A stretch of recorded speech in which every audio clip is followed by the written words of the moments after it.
All right, now I'll show the screenshots in the video after this if I can find it. It's just kind of difficult because the quartering deletes everything after he says it very clearly, very directly, and then he lies about it and pretends he never said it and acts like everybody's crazy, you know? Even when you have screenshots and people who recorded it on video, you know? So I'll see if I can find it and show you. But let me just explain it first, you know? I'll edit it later. The quartering was getting called a kook by the Kino casino. And they weren't just saying it, they were proving it. And so he got angry and threatened to remove their channels, everything, if they didn't stop doing it. He said it was okay if they go after other people, just not him. He said it was great and hilarious if they do it to other people, but not him. So he was trying to threaten their channels and everything, their whole livelihood, and say, hey, if you don't remove all this stuff and stop talking about me, then I'm going to remove everything. He said he had connections at YouTube and everywhere, you know.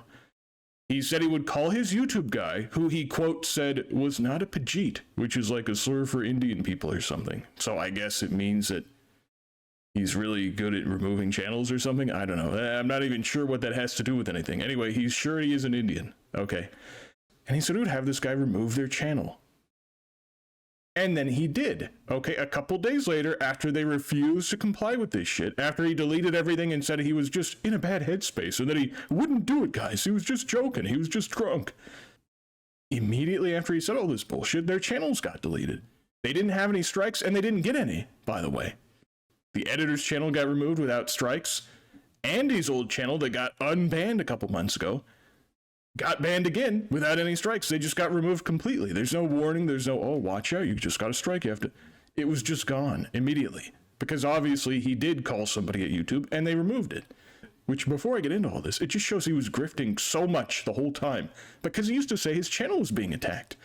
He would say that leftists were attacking his channel and they were hurting his money or something. They were attacking his coffee. They were attacking his MAG mixology books. They were attacking his MAGA cooking books. And also he was never MAGA. And also he was never conservative. And also he was never right wing. But also he is right wing. And only he is right wing. And nobody else is right wing. He just flip-flops on whatever grift he's doing, you know.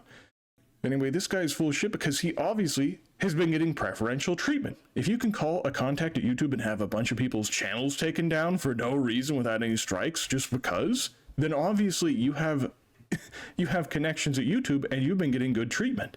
They'll do what you want. They'll bend over backwards for you. And I guess it's not shocking because he spends so much money advertising his channel on YouTube, right? He spends so much of that money, it goes back into YouTube. Of course they'd like him. Why wouldn't they? But the whole culture war, oh wow, YouTube is attacking me. They're attacking my channel because it's so right-wing. No, it doesn't seem like they are, dude. Okay? You're using YouTube to attack other people who are right-wing. Anyway.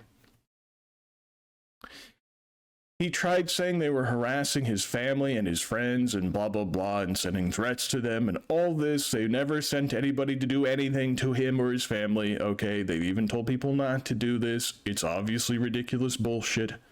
They called him a cuck, and he's the one who talks about his wife constantly. So if they play clips of his live stream, then people are going to hear about his wife because he talks about her constantly.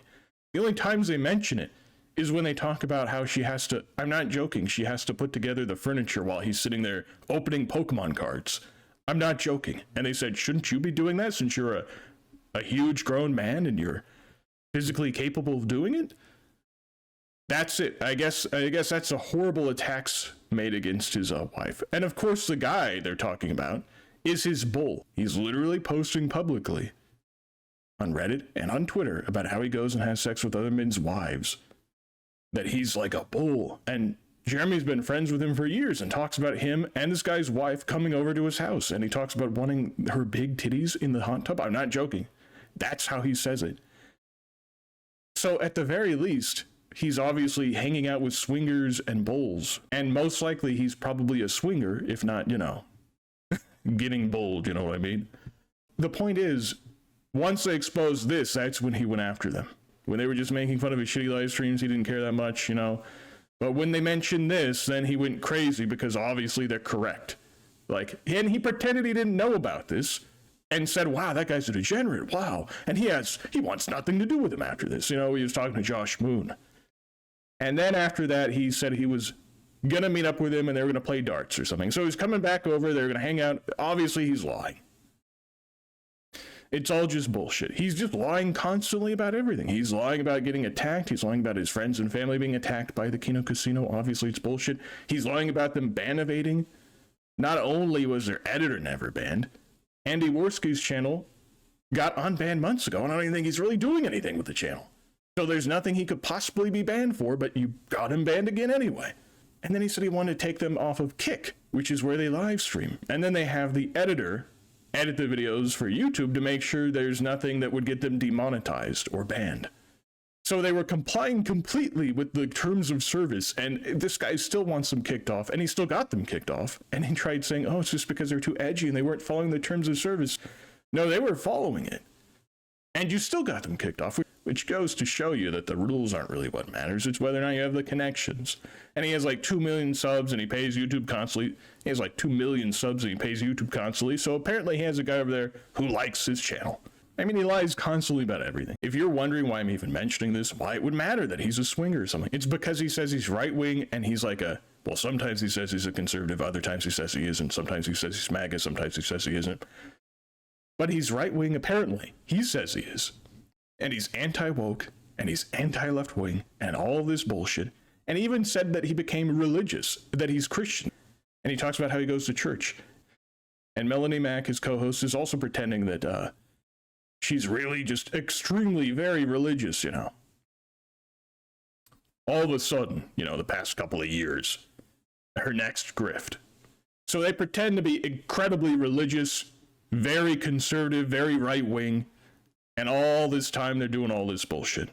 He's drinking constantly, he's in some sort of weird swinger thing, he's having this bull come to his house and his wife, and they're going to the hot tub, and he's talking about this woman's breasts or whatever. He's married, by the way. He's been married, like, the whole time he's been on YouTube. So every time he tries sitting on women and doing all this bullshit, he's married when he's doing this. When he said he wanted to impregnate Brittany Venti, and he would give everything in his entire life, which would be including his wife and everything, he would give all of it to impregnate Brittany Venti. He was just joking, guys. He was just, unless, of course, she was interested, but she wasn't, so he was just joking, guys. And he was looking at kook content, let's say that, on Twitter, you know, when he was scrolling through Twitter. And it wasn't because somebody added him and tried to make him look bad. It was just there on his Twitter, you know, because that's the shit he was looking at. He's into the kook lifestyle. He's kooking out, okay? And so when people mention this, he went crazy, and then he threatened to remove their channels, you know, by calling somebody he has a contact at YouTube, right? His guy at YouTube. If they didn't stop doing it, remove all the content about him. You gotta stop. And he pretended he was being attacked, that his family was being attacked. He didn't show any proof at all.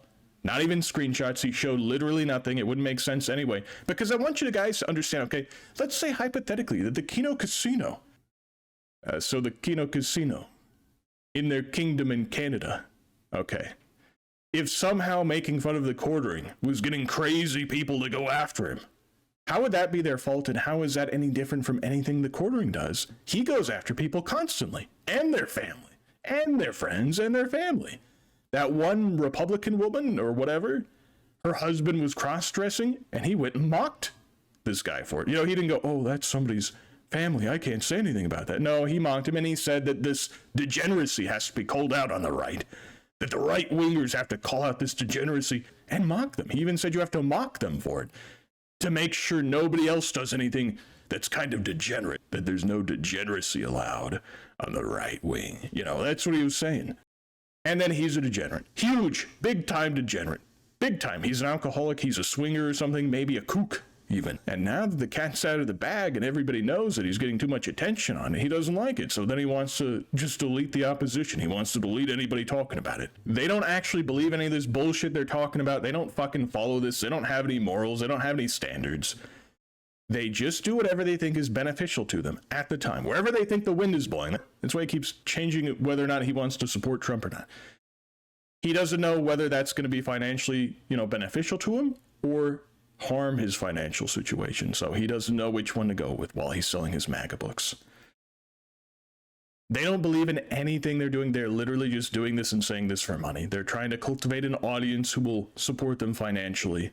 And this is the way they went. But the reason people who were apolitical or left-wing were calling him a grifter years ago, were calling him a misogynist, is because he makes tons of videos going after whoever it's popular to go after, like Brie Larson. or Rachel Zegler or whoever, some celebrity. In fact, he even went after another right-wing, conservative, like whatever, grifter, Jack Murphy, who was going through a similar situation where his degenerate sex life was being exposed, and he went and kept on mocking him constantly, making tons of videos, and probably made a good amount of money off of it, and put him in thumbnails and called him a kook and everything, I think he even got in trouble for posting some kind of like sex video, because that's how far he went against him, while he was of course very offended by it, while he was apparently doing this shit himself, or he did it immediately after this.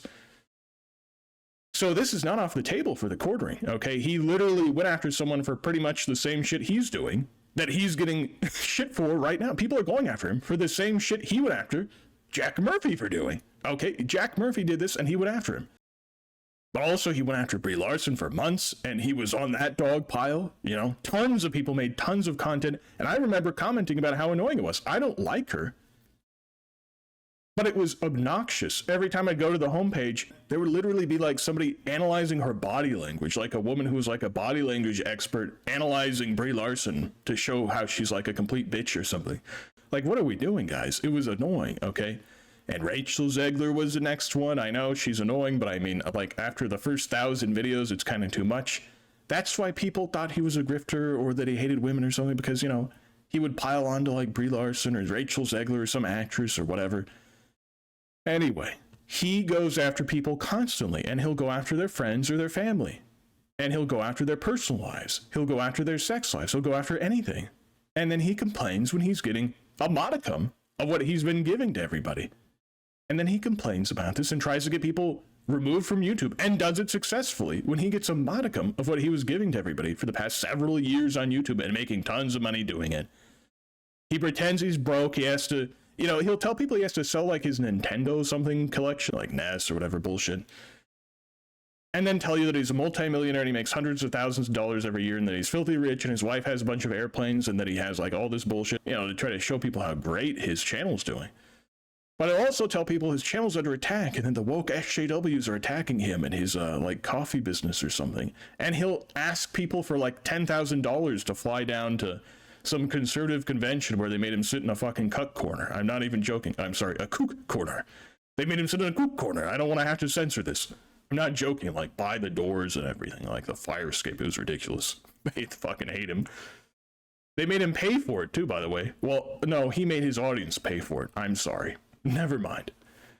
And he makes his audience pay for like his coffee machines or something, and says he can't afford it and everything, but then he tells you he has millions and millions and millions and millions and millions and millions and millions and millions of dollars in the bank. Well, which is it? Are you filthy rich? Or, well, he probably actually does have a bunch of money, and he's just trying to grift off of his audience even harder by trying to get them to just donate for shit, right? They're already buying all your bullshit. They're watching your videos. They may be paying you on Patreon or some bullshit. I don't know if he still has that shit. And on top of that, he makes them pay for his plane tickets or coffee machines or whatever, which is probably just a white label thing anyway. So it's just complete fucking bullshit. This guy has spent like the past over a decade going after people constantly, okay? Brie Larson, all these people. I'm just saying, he even still has her shit in his like, what do you call it? His live streams, He has like an intro where it's like his face over the guy, and Brie Larson is like breaking his fingers or something. And he's talked about how attracted he is to Brie Larson, how, and how hot he thinks she is. So he's really into her, and he has these weird fantasies with her. And he posts shit about her constantly, even years later. It's on his podcast and all this shit. It's like his big thing is going after Brie Larson. But then he gets angry when they go after him. It's bullshit, okay? Live by the sword, die by the sword. And that wasn't even really hurting his channel. What's hurting his channel now, or at least I'm pretty sure it's going to, is that he got their channels removed, and he's trying to remove them from Kick. If you don't know, yeah, he's not some big shot on Kick. Nobody gives a fuck about him over there. But he was bragging about this. He sent a message to the guy who owns Kick or runs the website, whatever. He added him on Twitter and said he was going to be talking to him and everything to try to get him to kick them off. That's what he's doing. And he's got a contract at Rumble, which is bullshit. He gets all these views because he's on the front page, and it counts just having people on the front page as views. His chat is like a snail's pace, okay? There's like a couple of people. Obviously, he's probably getting less than 50 viewers live on Rumble. But he pretends, first he used to say he was getting like 40, 50, or 60,000 viewers, then he went down eventually to like 10,000. He still says he gets over 10,000 views over there. Obviously, he doesn't get jack shit. That's why the contract's ending. That's why they're not, paying him to do this shit again. It's bullshit. Obviously, nobody actually watches this shit. That's why he has to pay for ads on YouTube. Nobody actually likes this shit. So anyway, he did successfully get their channels removed from YouTube without strikes or anything. He lied about them attacking his family. You know, he lied about the ban evasion. There's no ban evasion, but he still got them removed immediately, just a few days after he threatened to do it. And now he's pretending and he's lying and he's telling people that he had nothing to do with it. Do you know what his excuse is? The way that he thinks he's going to trick people into thinking he had nothing to do with it after he threatened to do it and bragged about how he could do it and told people he had a contact at YouTube and blah, blah, blah. Do you know what his idea is to exonerate him from any possible guilt of this? Well, he said he was eating dinner when it happened. That's right. So if he contacted a guy at YouTube, he couldn't have done that a day before. He couldn't have done that earlier. He couldn't have done it after he ate dinner. No, he did it. No, it was removed right when he was eating dinner, apparently, and therefore he couldn't have done it. Nobody thinks you hacked it, you fucking idiot. You literally told everybody that you were going to have them removed by talking to a guy at YouTube, you know, a contact at YouTube. You bragged about having connections. So you talked to this guy either the day before or just earlier that day, and then you ate dinner and some guy removed the channels. What are you, stupid? You think that because you were eating dinner, that means you couldn't have had anything to do with it? What are you talking about? That doesn't even make sense. How long does it take you to eat dinner anyway? Like, you couldn't fucking use your cell phone or something at dinner either. Like, what the fuck are you talking about?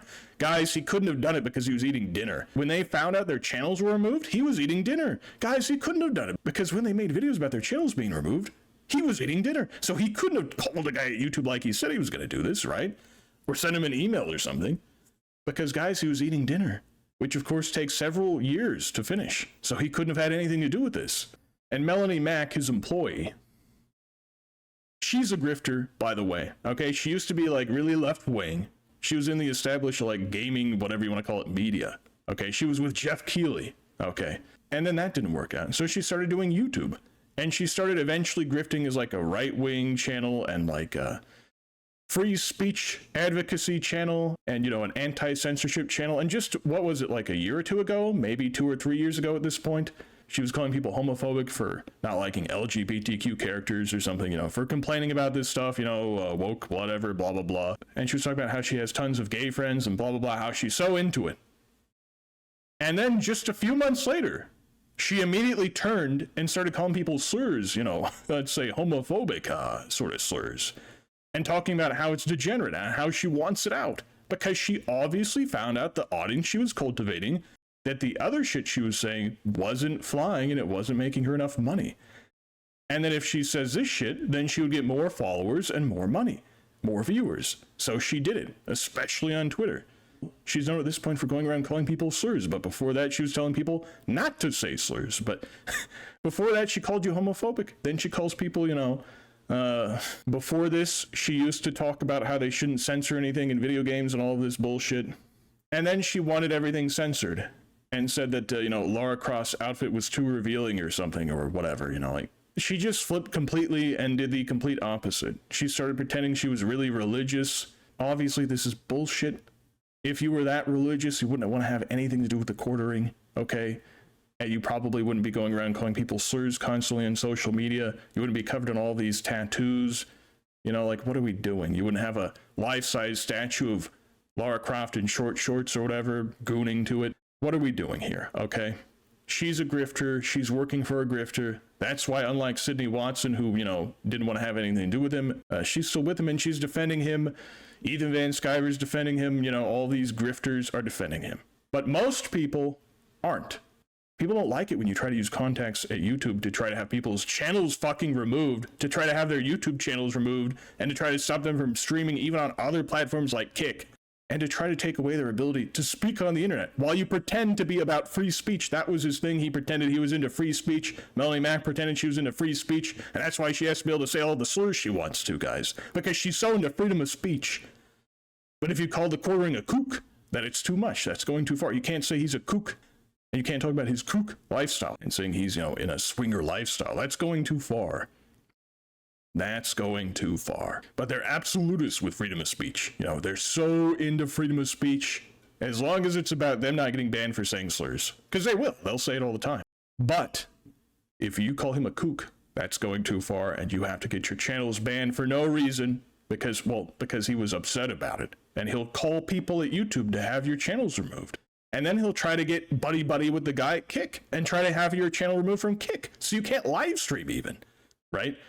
And then, of course, he's buddy with the people at Rumble, and he has a contract at Rumble. So obviously he tried to get them banned from that platform, or at least make sure everything's censored and they say whatever he wants. It's ridiculous. And obviously he's a complete idiot, because if you didn't do this shit, less people would be talking about it. What, like 10, 20, 30, 40,000 people were watching these things consistently, and now you're going to make it hundreds of thousands because it's going to go all over all these channels? Really? That's what you're doing, dude? And he is the worst kook of the past couple of years, at least, okay? Even iDubbbz, frankly, I mean, we don't have confirmation that he is like a swinger or bull going to his house for several years, okay? It was just about the pictures Anita was posting. Wait, did I say Anita? What? Anika? What the fuck is her... What's her name? Anissa? Whatever. Okay, the pictures that Anissa was posting. That's it, and how he said he was okay with it. This is literally the kookhole lifestyle that he's partaking in, or at least he's a swinger. And he's talking about how he wants to fuck all these different women, like all these different dudes' wives and everything. He's a sicko. And iDubbbz didn't have anybody's channel removed. I mean, I had one video removed, but I think that was just for like puke or something. It was like from some old video where it's actually being nice, frankly. You know, so I don't know why he would have gotten that taken down. Not the video where I was actually shitting on him. So even iDubbbz didn't do this, okay? He didn't try to use any contacts at YouTube because he had 7 million subscribers, or maybe he has like 6 million or whatever at this point. But the quartering has 2 million, and he'll use that, or maybe he's down under 2 million, but whatever. He'll try to use that to get people's channels removed. And he did it, and he's still lying about it and pretending that everybody's dumb enough to believe him. He thinks that deleting a couple of things he said before this is, yeah, it's gone and nobody's gonna see it, dude. Holy shit. You're getting fucking logged on the internet. People are mocking you constantly. Obviously, people save the screenshots, and it's on their live stream if I want to go through it again and try to save clips of it and put it into this video. They're going over it. You know, obviously they're going to prove that you said this. This guy talked to Josh Moon. Okay, so hold on a second. So you're against all this shit and you say, oh, they're harassing you and everything, but you're friends with the guy at Kiwi Farms, or you're, you know, trying to be friends with him, right? You're on friendly terms if you're having private messages with this dude. He's trying to get advice from him. And you say you're so against harassment and everything and all this shit, but what are you talking about? Like, what?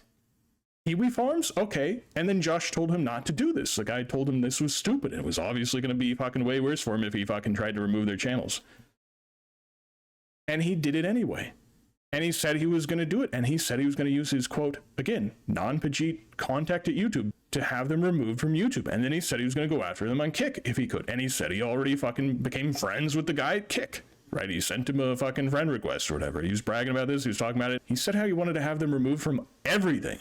He said there were no rules with anything. He said he was going to do whatever it took to fucking destroy them. And then he said he was just in a bad headspace, guys. He wasn't actually going to do anything. And then he did it. He did. Their channels were removed for no reason when they didn't have strikes or anything. So obviously he fucking did this.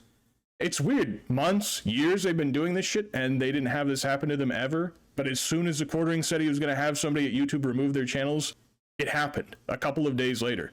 After he threatened them and said he would have this happen if they didn't do what he wanted, and then they didn't do what he wanted, and then he had them removed. Are we really going to pretend we have no idea? Wow, that's just so random. He literally admitted and said he was going to do this. He threatened to do this, and he did it. And you still have people defending this and saying, oh, gee, I don't know if that's enough proof. Oh, gee, his deleted tweets where he said he was going to do this, where he threatened to do this, and then he did it? Wow, what a weird coincidence. I don't know if they're stupid or if they're also just grifters, you know? It's crazy. But anyway, this guy's the biggest kook of the year, possibly the decade. Okay, the biggest, you know, he's a grifter. He doesn't believe anything he says about any of this shit. About anything, you know. He pretends, he lies to his audience and says he's poor and that he needs their financial aid while he's a millionaire, a multi-millionaire, with fucking a bunch of airplanes that his wife flies. He doesn't, but his wife does, apparently. And again, he talks about her constantly. He talks about how she's putting together furniture in the background while he's opening Pokemon cards. I'm not joking. And he doesn't even like Pokemon. Why are you even doing it? What? While he's LARPing as a trad conservative or something, while also telling you that he's not conservative. Like, what are we doing here? It's just grifting hard. And then he says he's not poor because he gets offended by it after he just said he needed help from his audience financially. He needs them to pay $10,000 here, $50,000 here. And then he says, oh yeah, he has tons of money. He said he was selling his classic video game collection, man. And then he didn't. He didn't sell it. He's a liar. He's a scam artist. Except I wouldn't really say an artist because he's not very good at getting away with it. He gets caught. But it doesn't matter because there's enough people to go along with the grifting bullshit. You can just be caught and it doesn't matter apparently. And now we'll see if these people will still pretend nothing happened while he has people's channels removed for shitting on him. Again, more people are just going to shit on him now. I wasn't going to make this video if he didn't do this, right? Obviously, if they were shitting on him, I'd watch some of their stuff and say, yeah, that's funny, you know, while I'm like playing a video game or something at night. And that would be the end of it. I wouldn't have made a fucking video about this. I didn't make a video about quartering ever. Even though I think he's a grifter piece of shit, because they were already doing it. But if he's going to try to remove them from everything, then I guess I have to start talking about it. All right. Now, obviously, he already said he was going to do this, and then both of their channels got removed from YouTube, so obviously he didn't. He literally said he was going to do it. But on top of this, now there was a report on one of his live streams, but he showed his report history, and he claimed that means he, of course, didn't report them. But he didn't show his report history on 2 channels, Magic the Gathering Headquarters and Unsleeved Media. Not that he needed to, because he said he was just going to send a message to his contact at YouTube, but it looks like he also sent a report to YouTube through an email. Maybe that's how he contacted the guy. Who knows? But here it is. Thank you. Thanks for your report to YouTube, MTG Headquarters. That's his email. Yeah, that's weird. And then they followed up YouTube support, blah, blah, blah. Strange, isn't it, fellas? He was getting an email from YouTube support thanking him for reporting somebody. Well, that's weird. Well, what a weird coincidence that he happened to be reporting a YouTube channel right when these people got removed from YouTube. Wow, how bizarre, how strange. Especially because he's just telling people he doesn't report other channels, that he doesn't flag channels, that he doesn't flag videos or any of this. But here we are, he's getting, they're saying thanks for your report to YouTube. Look at that. Okay, it's right here, buddy. Right here. And he's still gonna deny this. It's literally auto-completing in his fucking, are you shitting me, dude? On your own live stream, you've exposed yourself again. Not that you didn't publicly post this shit anyway. And he's still lying and pretending he didn't do it.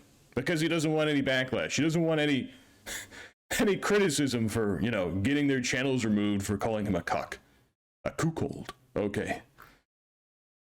And then PPP says, even if this wasn't our channel he flagged with his report, but it probably was, obviously, it shows he has been lying this entire time very badly. I still think he went straight to the YouTube rep to fuck us over just like he said he would. Yeah, obviously. He did everything he could to get the channels removed, and then they got removed. And he did that because they didn't delete all their videos about him, and they kept talking about his cuckold lifestyle. You know, they went harder. They actually showed evidence that they were telling the truth and that he was lying, right? And they showed all the shit he was saying about, anyway, it doesn't matter. You can watch their live streams, but, and yes, here's the video. And just to reiterate, even if you think that, this is just an old report from something else he reported. Well, he tells people he doesn't report anybody's channels, so he's lying, obviously.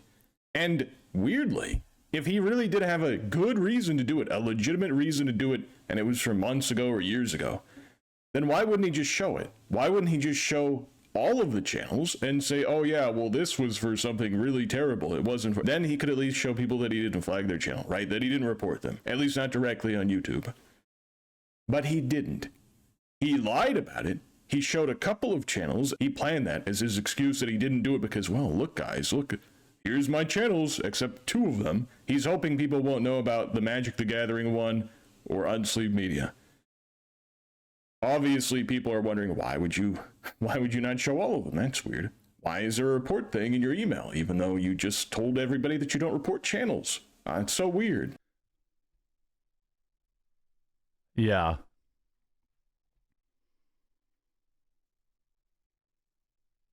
Let's see here.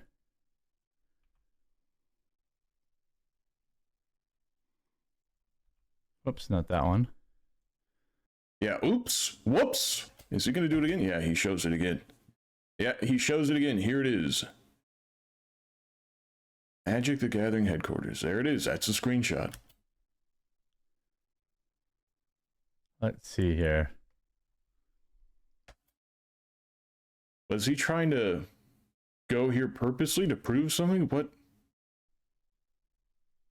Yeah.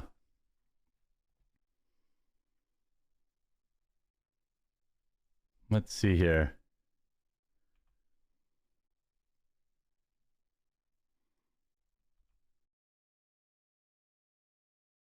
Yeah, it's here. Oops, not that one. And he shows it again after this. Thank you for your report to YouTube, MTG headquarters. Okay, well, that's really something. This is not something from months ago or years ago. It's obviously recent. I mean, you can see the article and everything, you know. I mean, even the article is from the 8th of April. Okay, so obviously it's pretty recent. But so this even says the 10th. Okay, so this was obviously after he reported them. So this was obviously after he got their channels removed from YouTube. Then he has a thank you from YouTube for reporting somebody's channel or channels. Oh, that's so weird. What a weird coincidence. Oh, they're trying to hack his X account. Apparently, PPP and Andy Worski are trying to hack his account at this point. Maybe that'll be his excuse for his emails, right? That Andy Worski and PPP hacked his email account several days ago and reported themselves. And he mysteriously just didn't show those two emails, you know? Of course. And a guy called Yellow Flash. He sent an email to somebody at YouTube, you know, a contact. Just for your own peace of mind, I pinged one of our guys last night about the quartering drama. His estimation based on the back end is that the casino was taken down from a personal request because all the user reports were deemed nonsense by the automated system all week, except a privacy claim that also failed to hold up to manual review. He's on the security side, but did say this is almost certainly an off-platform point of contact. Call/text/email. Look at that. Look at that. Okay. That resulted in a manual channel deletion. So just like people said, he tried reporting them or flagging them or whatever, most likely, you know, on his other channels. So he did send them emails, and he possibly called them or texted them on top of it. Okay. Just like this guy can talk to his contact, the quartering can talk to his contact. He's talked about having a contact. Obviously, he has 2 million subscribers. Of course he's going to have a contact. And then he pretends he doesn't and says, guys, you think I can talk to somebody? Yes, of course you can. Well, it's not something you can only do when you have 10 million subscribers. What are we doing? But yes, so he did everything he could to try to get them removed. So obviously he talked to the contact and he made up a bunch of bullshit and said they were doxing him and harassing him and attacking his wife and his friends and his family and all of this. And maybe he said they were doing some sort of band evasion, and he managed to get the guy to remove them. And we know that he emailed somebody. He reported them. It's on his own live stream from his own email account. And then he got them removed from YouTube. And now he's lying about it and pretending he didn't. So now people have to prove that he did, even though he already said he was going to do it, and then he did it, and then he showed it on live stream. But so it's blowing up more and more because he keeps on lying about it. It's ridiculous.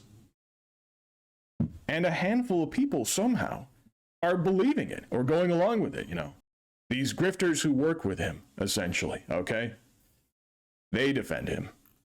And of course, Quartering's lying more, saying that he disproved that he flagged anything? No, he didn't. What the fuck? He didn't show the channels, and we literally have him on his own live stream, showing his email history, not purposely, showing that he reported a channel on YouTube from his MTG headquarters fucking channel, showing that he reported a channel on YouTube. So you have proven that you did it. And then he's saying he does this. He just lies about everything and says, wow, it's already been proven that he didn't report anybody. And now you're moving the goal. No, they're not moving the goalposts. They started by saying that you contacted somebody to have the channels removed because you told people that's what you were doing. You said you were going to do that specifically. And then you said after you got their channels removed from YouTube, you were going to try to remove them from fucking Kick. And you told people that you already sent a message or whatever and became friends with the person who runs the website, you know, Kick, and that you were going to try to have them removed. Like, what are you doing? You literally said you were going to do this. You said there were no rules and you were going to go crazy and try to remove them. You said you would destroy them and remove all their chance of making any money or whatever. You said you would destroy their livelihood. And so people believe that you were going to do that, and they believe that you did it because you got their channels removed. And then, of course, you got backlash for it. So then you pretended you didn't do it. You deleted the tweets, and then you pretended you didn't do it. Like, what are we doing here? And now you lie and say, wow, people never said that until now. No, they always said it because you said it. You said it. And you also reported them because you got an email thanking you for reporting them. Obviously. And you already said you don't report anybody, but you clearly do. You didn't. It's obvious to anyone with eyes to see and ears to hear and common fucking sense what's going on. Yeah. All you have to do is look at the things that Quartering has said publicly and the things that he said privately to Josh. You line it up with what we're hearing from all of these big YouTubers who are back channeling with their representatives at YouTube. It's obvious what fucking happened. Yeah. Quartering's talking about my flag history clears me.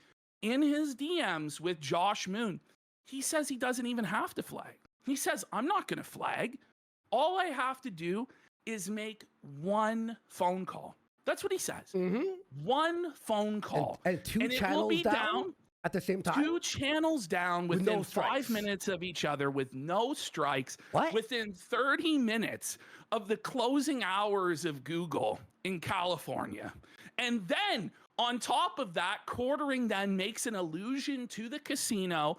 He does his birthday celebration, not on his birthday, not on Sunday, when everybody would have off, on the fucking weekend, Jared's sacred holy weekend, but moves his birthday party up to Friday so that he can post him with the playing cards. You know what he was saying and then there too, tell everybody to move to Rumble. You know what he said, by the way, on that tweet? And I realized it. He was saying, oh, look at the cards that I pulled.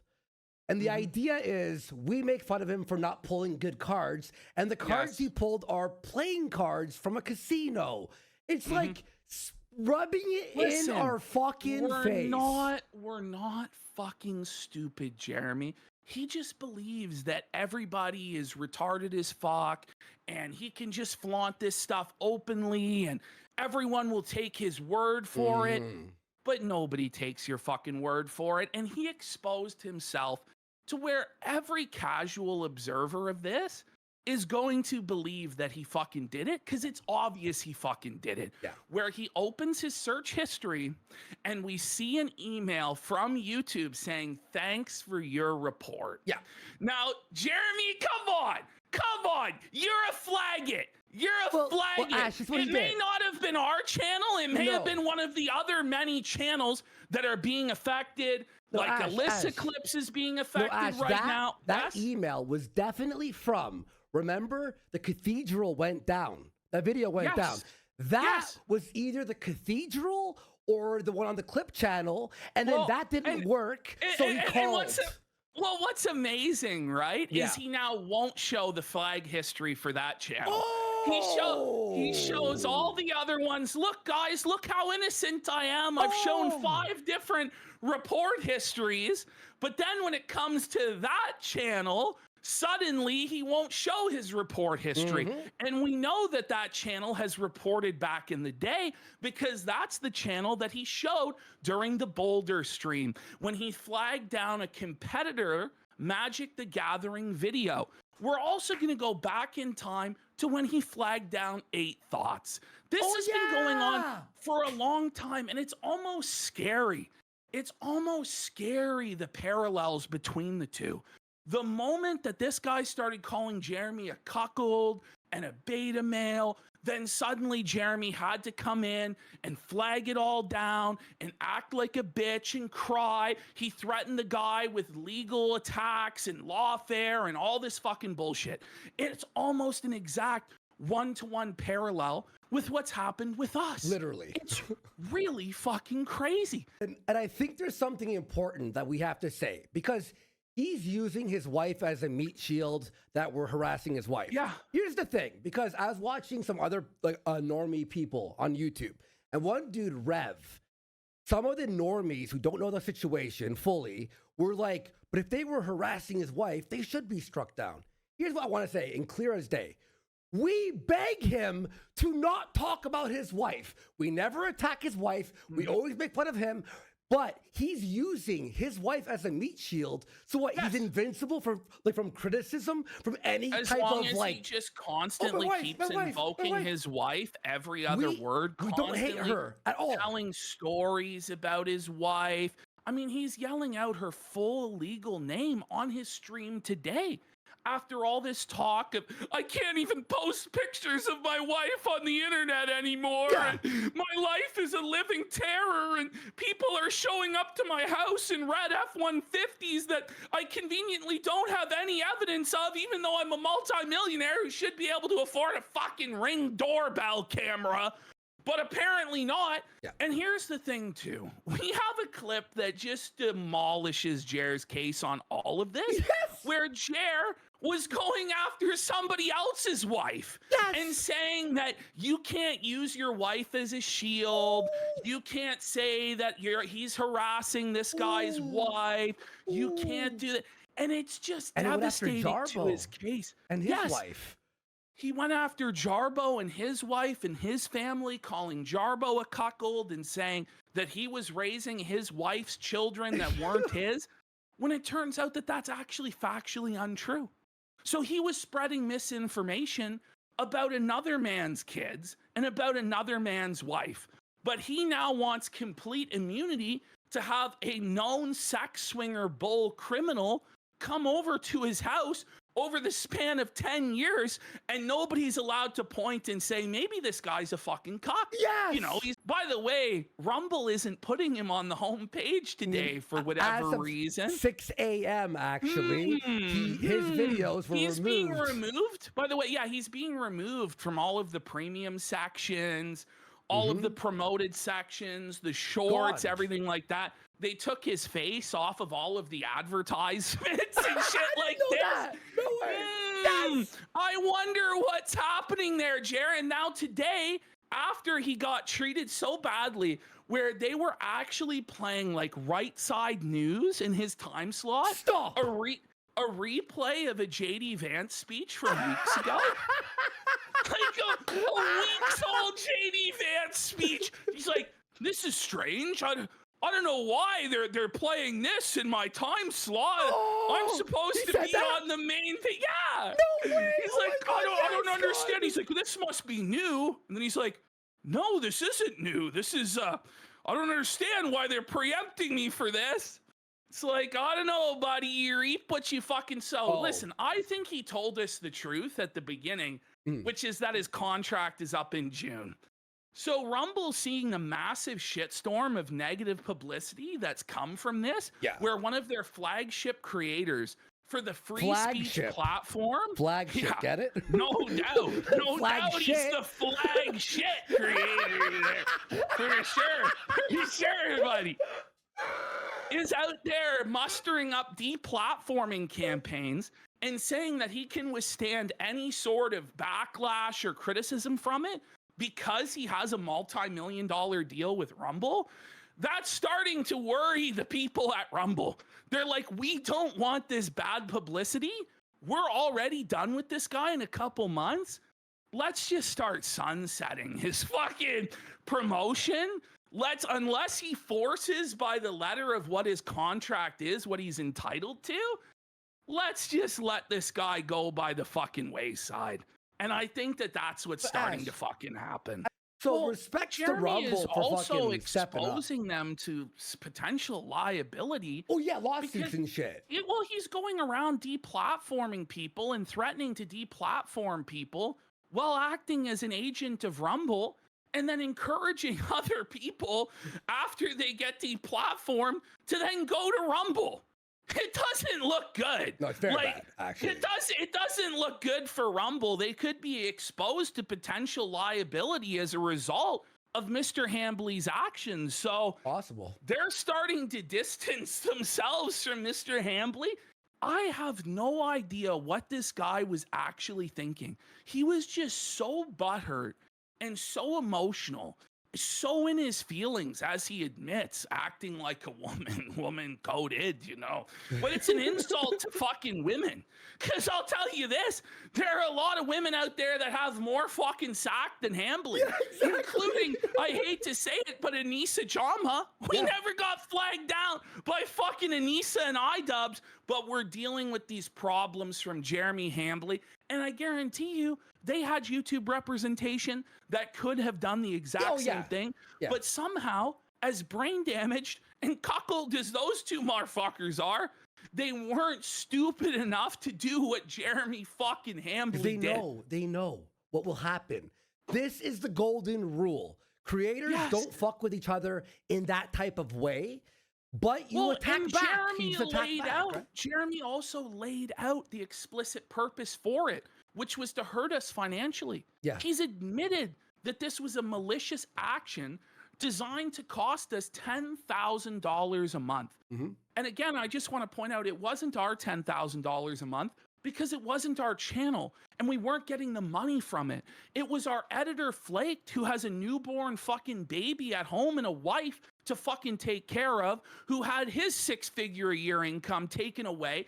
Okay, so we're starting off because Jeremy Hambly wants us all to believe that this is a figment of our imagination. He's rewriting history. That this is all made up. There's nothing to see here, guys. No reason to suspect him, except for the fact that what went down with our YouTube channel, our Kino Casino Clips channel, managed and run by our editor, okay, was exactly what Jeremy Hambly said was going to happen, both publicly and privately. So he says right away, and this tweet alone that he put out in public should be enough evidence for anyone with a brain to realize he had something to do with this, okay? But he says, first will be your YouTube, which is in violation of ban evasion. He says easy takedown, which was bullshit. I was banned, it was not. And then the clip channel was banned. He was unbanned. Yeah, it was fucking nonsense what actually happened, but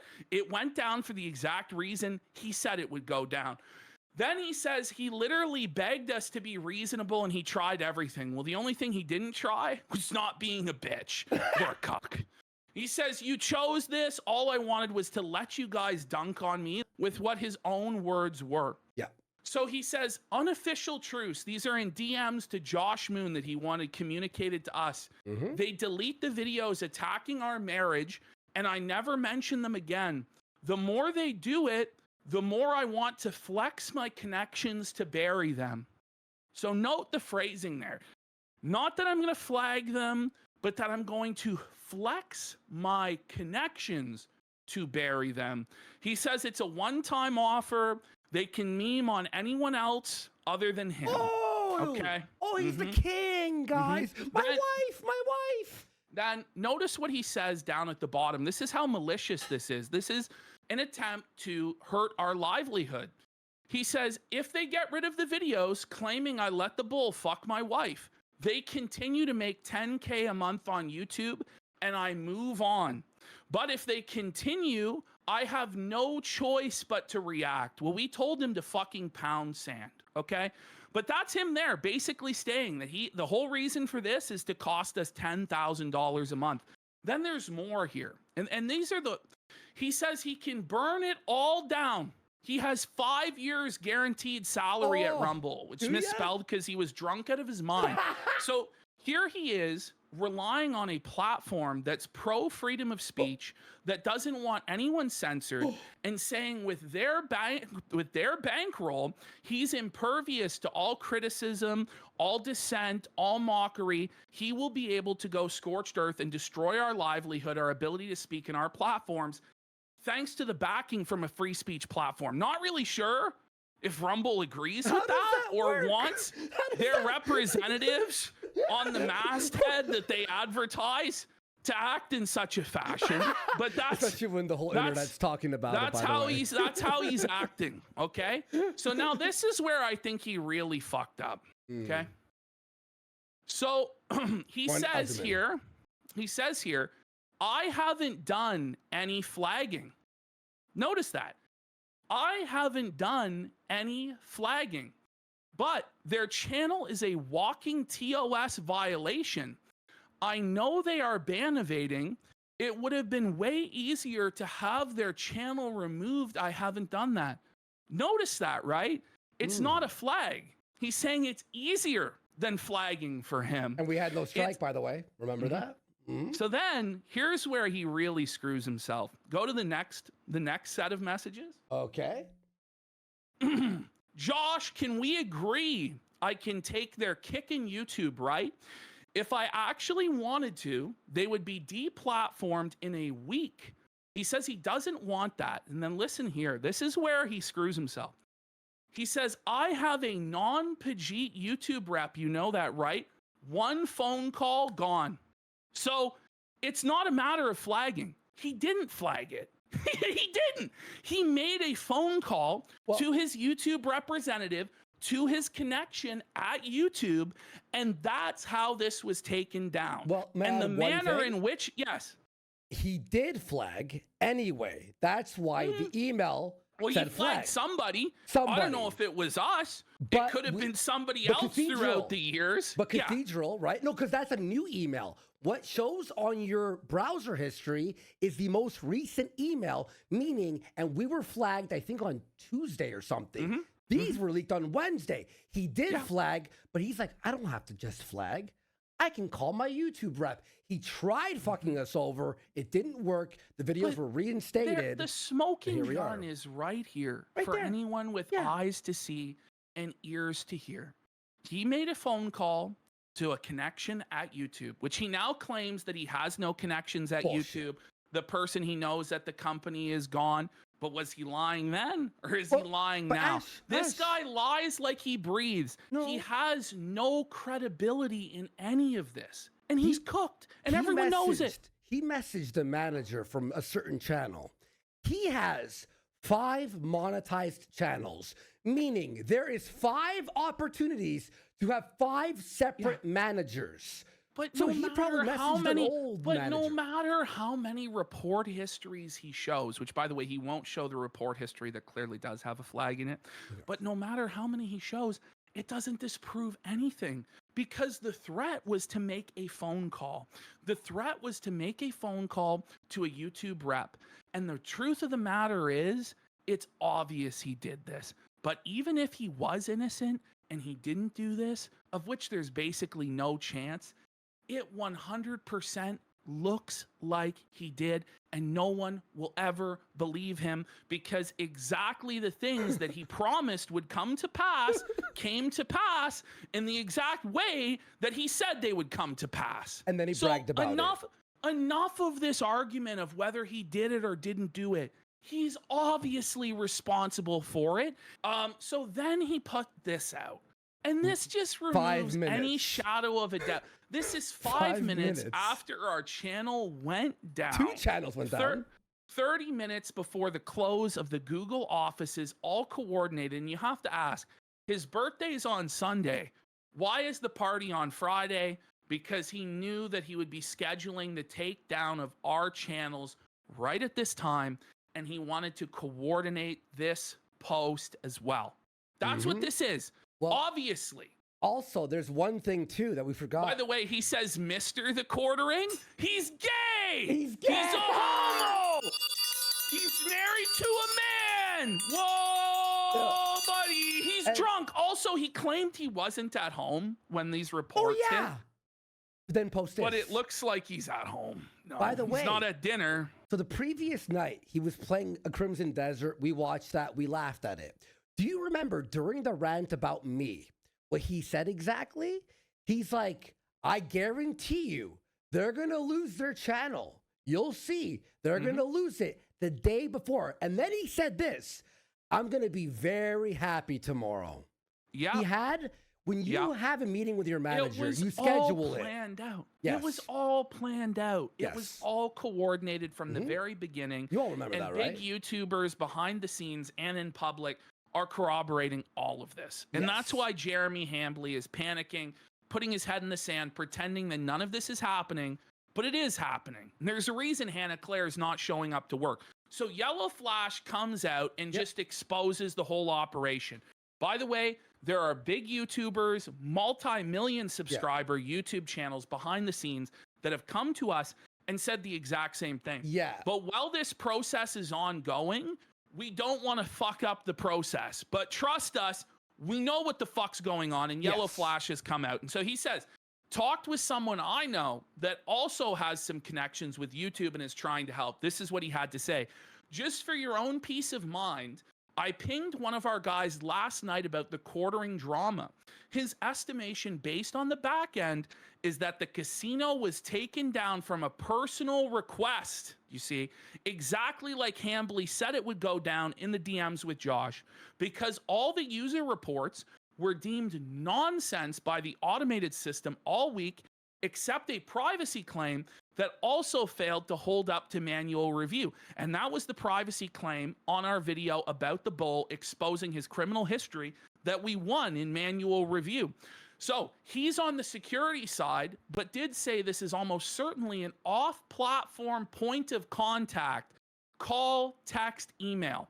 So this doesn't have anything to do with anything in the YouTube report system, anything to do with an email to YouTube or anything like that. This is a direct call, text, or email to a person that works for YouTube who then went and did this on Jeremy Hambly's behalf that resulted in a manual channal deletion. And it's obvious. It was so funny because I was talking to someone. People are asking, is this even legal?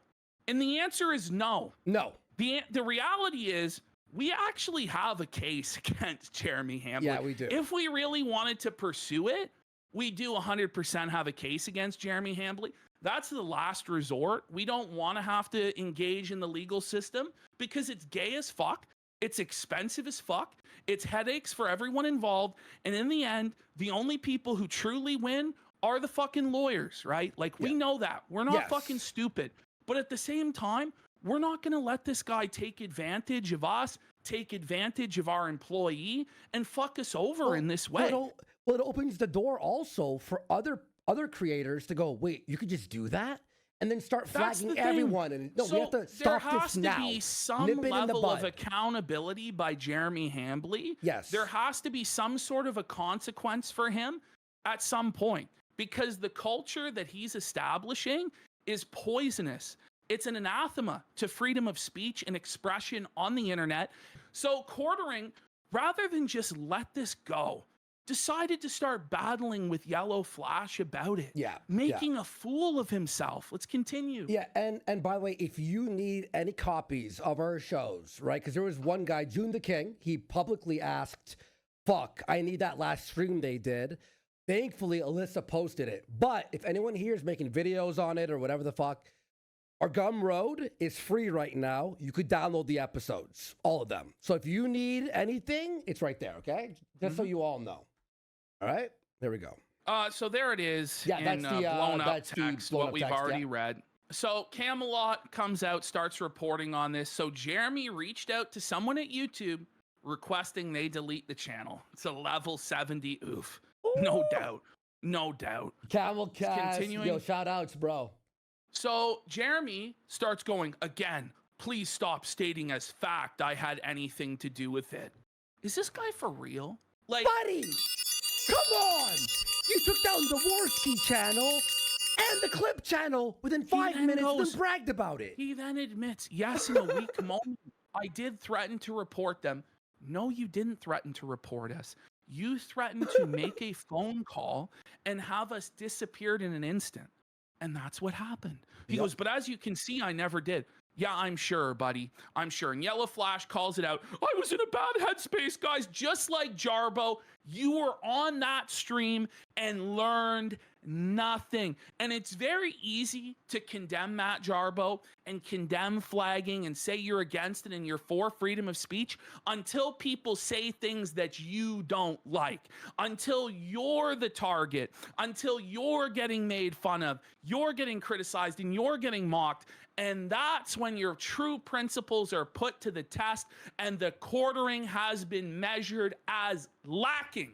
And we all know it. Ooh.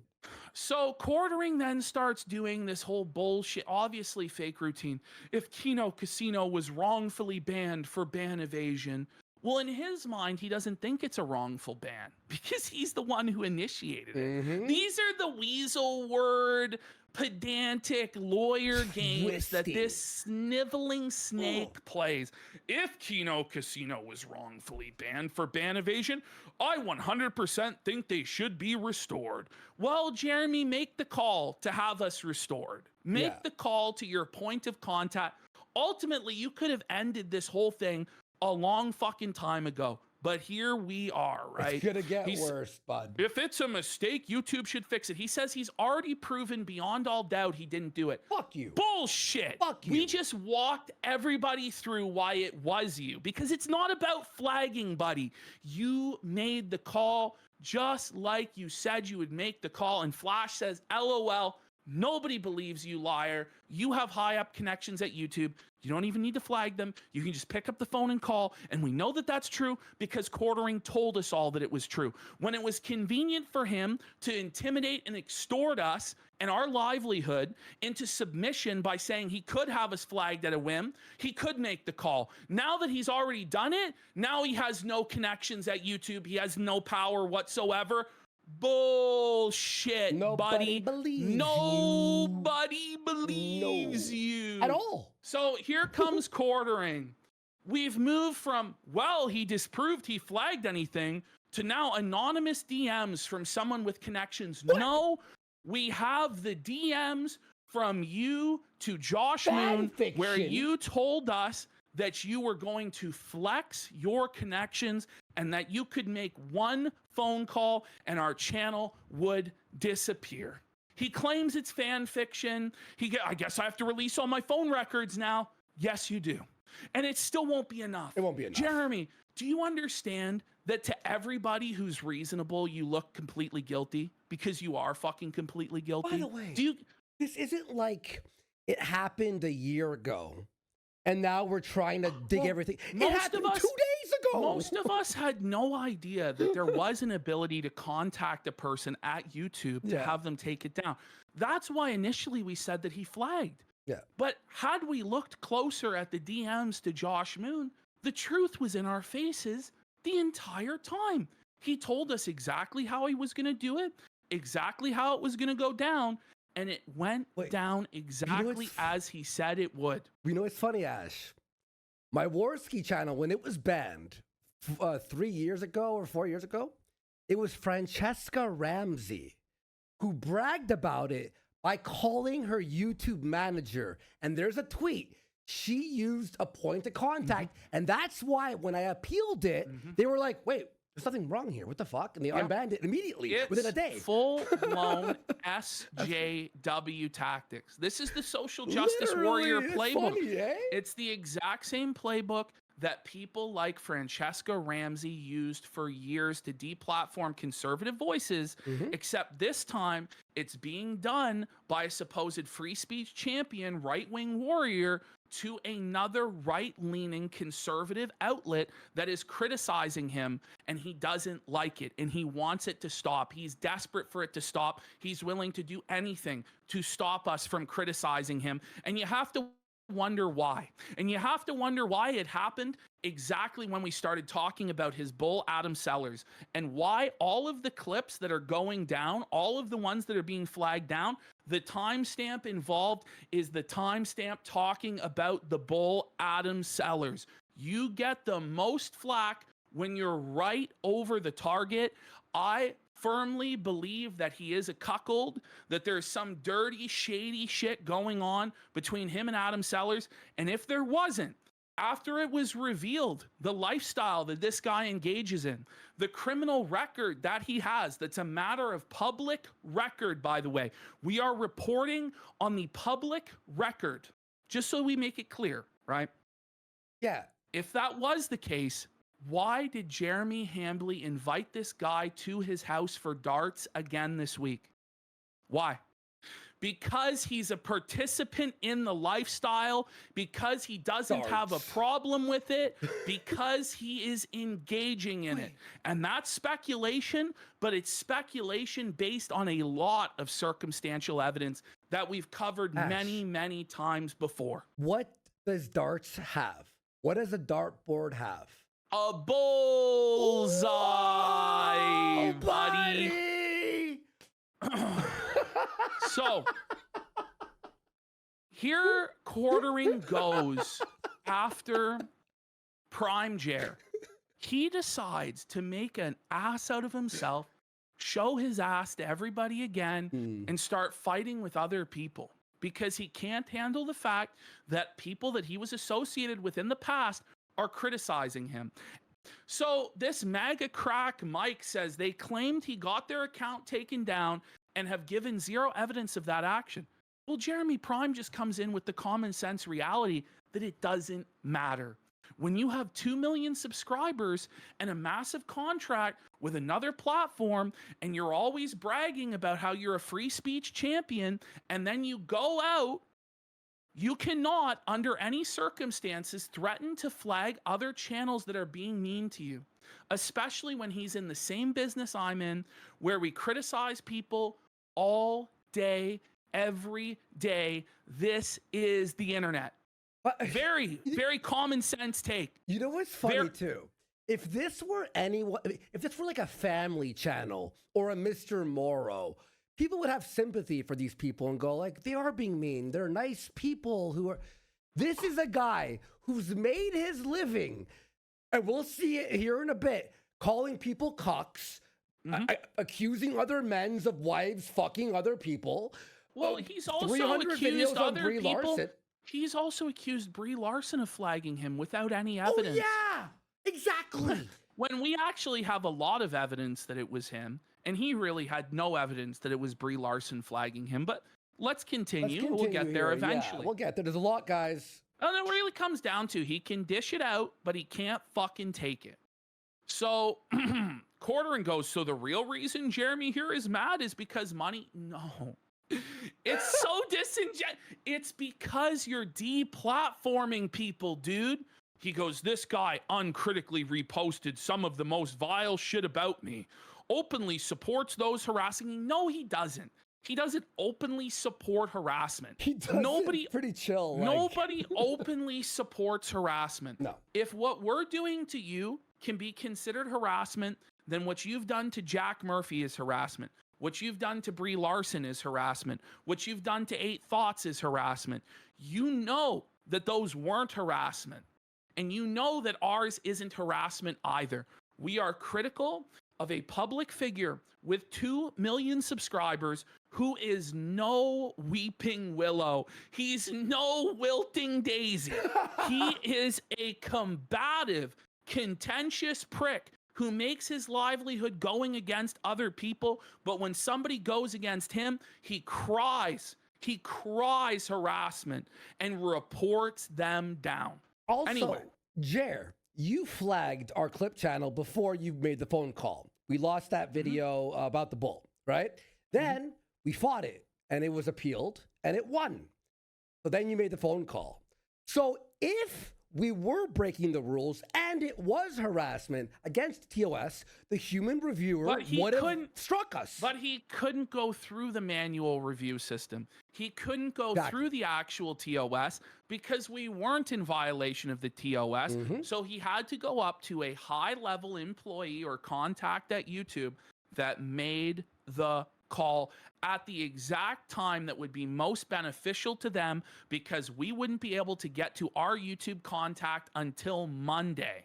And neither would anybody else who wants to help us. Yes. It was all coordinated. It was all cloak and dagger, and it's all fucking bullshit.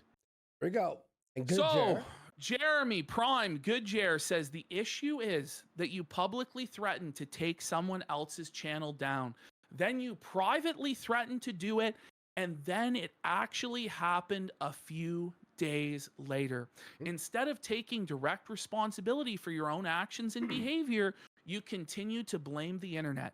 Then quartering poisons the well. The guy that reposts Kino Casino wants me to think he's here in good faith.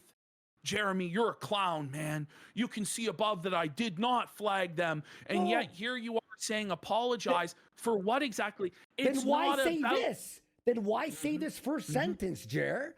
Like but you're obviously seething about this, and then you go, but anyway, what? This guy is a clown. He is the most bad faith and disingenuous person I have ever encountered on the internet.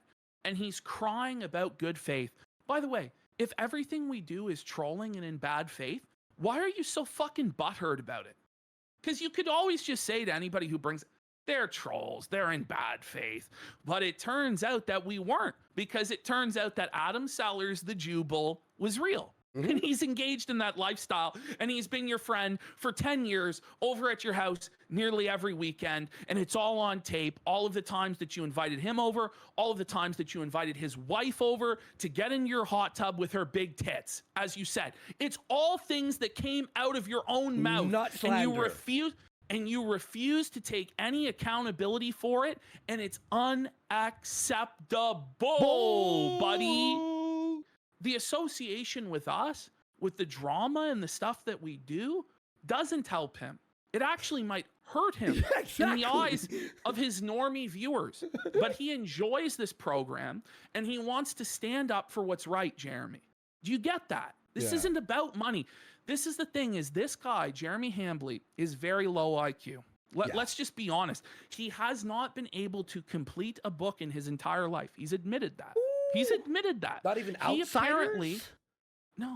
He's apparently gone through, according to his own admission, 6 years of college without reading a single book.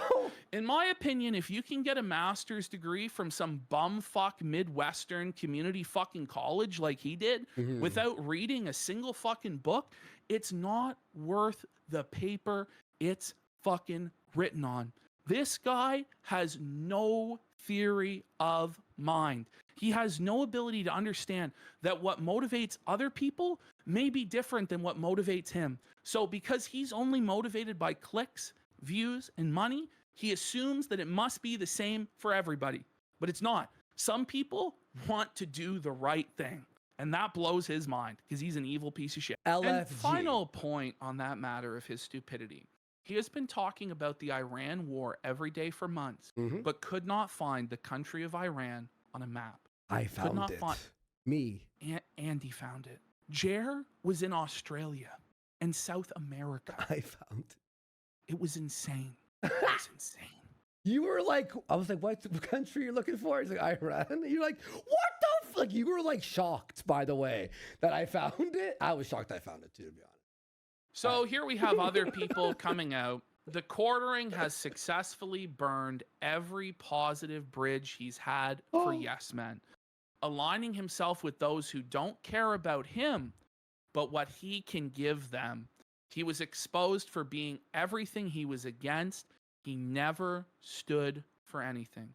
This is a guy who Jeremy Hambley was friends with and business associates for years, and he blocked him for offering him good advice, for the high crime of telling him no, because Jeremy Hambley was a Nepo baby who was never told no ever in his life. And she comes in and says, you still need to show all the other accounts you have access to. That means Midwestly, Unsleeve Media, Clawstruck, RC Nightmare. You would also need your friend Adam to show his report history. You told Josh Moon you were going to have your YouTube rep take action. So even if you show every channel you own and Adam's, that's still not proof you didn't ask the rep to do it. You also encouraged your audience to flag them.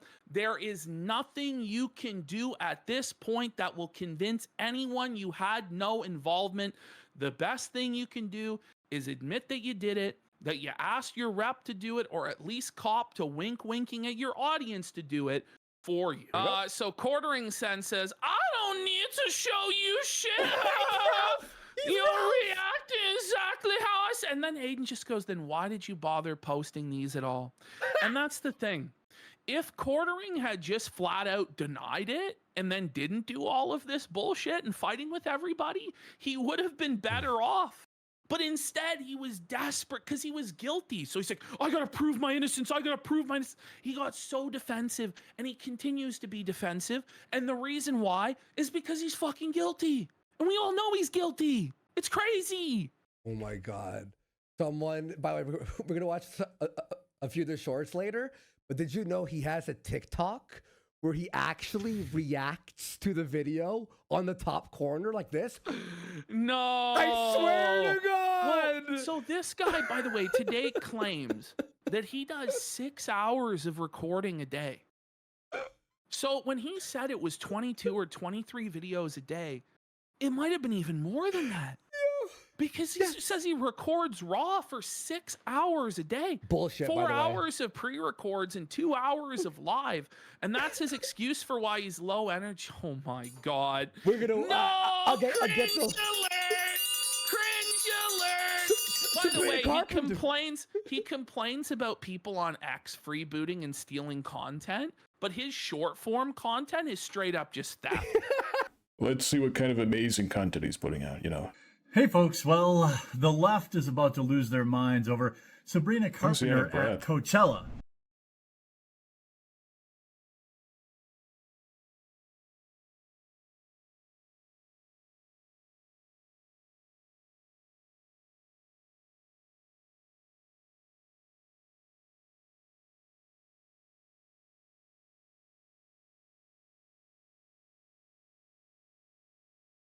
The van does that traditional Arab/African joy trill noise, and Sabrina Why is he shuts even it talking down. about I this? don't This like is like brain dead shit.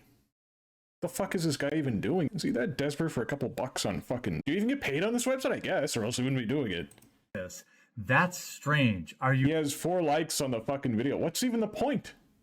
The only comments are, so how was your birthday weekend, and hashtag free Kino casino. And I'm pretty sure the top comment was also shitting on him, so... And Sabrina... Hey folks, beat Gavin. Hey folks, well, Christians, open season. Brat. Everyone else. Hey folks, beat Gavin Newsom's wife Jennifer dropping... Hey folks, so the new Snape just... You remember that Leslie Jones chick from that... You know what I'm getting sick and tired of? Wait a minute. Appreciate you. Hey folks, well, welcome to the No Kings protest where nobody... Hey folks, meet Exhibit A. He's so in my fucking- case for the liberal white like he does his savior fake complex. laugh on all this This shit. lovely lady at No Kings Listen to rally this. explains Hey, why look at this. Hey folks, meet Exhibit A. Hey folks, hey folks, meet Exhibit A. In my case for the liberal white savior complex. The woke rely on emotional blackmail to, I don't know, spread their social contagion. This is a big yikes. Check this out. Isn't he doing emotional blackmail to defend himself from the Kino Casino calling him a cuck by saying that by calling him a cuck, they're attacking his marriage and therefore attacking his own wife and therefore going after somebody who shouldn't be talked about, even though she's also a public figure because she's on his channels and everything. But you can't call him a cuck because he has a wife, and therefore calling him a cuck is saying his wife cheats on him or something. Well, except to be consensually, so not really. This kid absolutely destroys a male Karen, and you absolutely... Michael Jackson must be absolutely rolling over in his grave. This is... Oh my God. Yeah, he really thinks this is hilarious. Yeah, he can barely control himself. As soon as he turns on the camera, he can barely control himself. He thinks it's so fucking funny, dude. Check this out. He's not even trying to react to it. He's not even in the fucking corner. I'm not sure about what I'm looking at here, but I know it shouldn't be judging how other people are looking, but that's pretty common for these woke weirdos. I've got bad news for feminists. Check this out. He's holding a baby carrier, and he's winning. Okay. This is just going to be the whole video. He's not going to say anything, is he? He put a watermark on the video? It's not even his video. It says the quartering on the video in case you download it.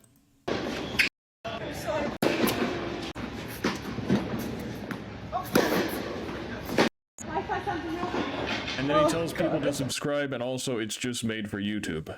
You know, he's still telling people to click the fucking bell. I don't even know if do we still do that? Do we still do the bell shit? Is that a thing?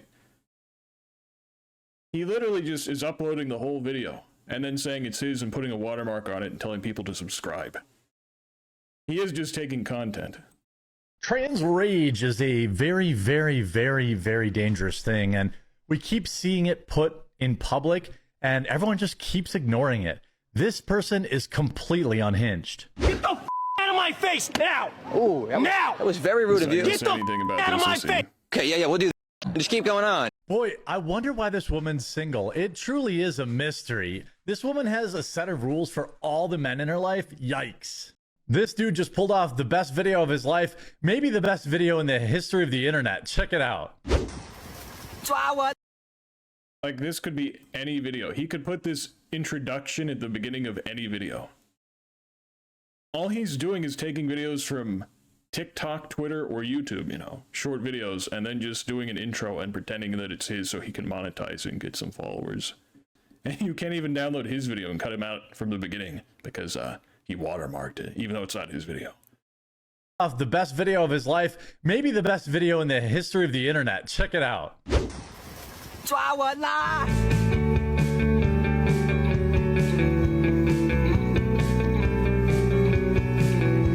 Yeah, this is such a crazy fucking video. This is the best video the Quartering's ever fucking seen in his life. Wow, really? But okay. Biological man goes up to a dress shop, applies for a job that will require him to fit these dresses onto women and girls, a job he knows he'll get rejected from, and sure enough, he's told no. I don't know what's going on with Ben Shapiro's eyebrows. Wait. I thought he dragged them both to... I don't know what's going on with... He dragged them... So is this a news channel or what is this? It's just a slop content farm. Both to the kitchen. What an absolute legend. I mean, look, I love video games as much as the next guy, but this... No, you don't. Dude, you've never even played Fallout. Okay, you were like, oh, wow, I'm just about to start playing Fallout. Any day now, guys. I'm really going to get around to it. Come on now. The only thing you like is Cuckoldry and Magic the Gathering, even though the company hates you. And they banned your account at one point, and you're still simping for them. He's cucked in every fucking field imaginable. Even in Magic the Gathering, he's cucked. What are we doing here? Individual has taken it to the next level, and boy, are feminists angry about it. But you just... Wow, he's so genuinely actually interested in this. All the fake shit, he got 60-something likes on the video. Wow. It was really worth it, wasn't it? What did you make, like $1 on this? A nickel? A penny? Love to see it. Oh my god, is that another girl? Oh my god, hello! Hiya! Hi! A few moments later. Oh no! I'm down, I need a res. Okay. Is this going anywhere? What? Yeah, gotta Did he make drag you sure in here as well? that you subscribe. Yeah. He dragged them both. Wow, that really got the feminists, didn't it? He dragged them both to the kitchen. What an absolute legend. I mean, look, I love... Wow, they're in the kitchen. He really got video them. games as much as the next guy, but this individual has taken it to the next level, and boy, What does that even have to do with liking video games? What are you fucking talking about? Are you stupid? Like, is he having an AI write this shit for him and he's just reading it out loud because he doesn't actually watch the videos? Who knows? boy, are feminists angry about it. But you just... Yeah, tons of feminists have made videos about this, obviously. I think I've seen tons of video essays. Obviously, they're furious about this. I think they brought back Anita just for this, you know. Of course. It is just garbage. It's just brain-dead slop. The women in the video weren't even angry about this. Like, what are we doing? If they were, you cut out the part where they were. I don't know why you even did this. This is just nothing. It's just... What an absolutely amazing finish to the LA Marathon. As an American, well, the burger wars are heating up, and in the context of a bunch of old white guys that definitely don't eat at their fast food chains that they run, it is getting hilarious because Wendy's just took a direct shot at McDonald's in this new video. This guy's trying to talk like fucking Al Roker. He's literally trying to sound like Al Roker. And it is absolutely hilarious. Hi, I'm Pete. I thought I'd come down to our this is kitchen here at hilarious. Wendy's Wow, to I try can't believe Baconator it. today. Well, I thought I would never see the Maybe you should make a fucking TikTok about a salad or something, okay? Fuck. day where the White House is sharing Call of Duty memes, but I guess this A video game about the American military? That's crazy. 2026, He's so shocked by and this. I can't predict anything anymore. This is bonkers.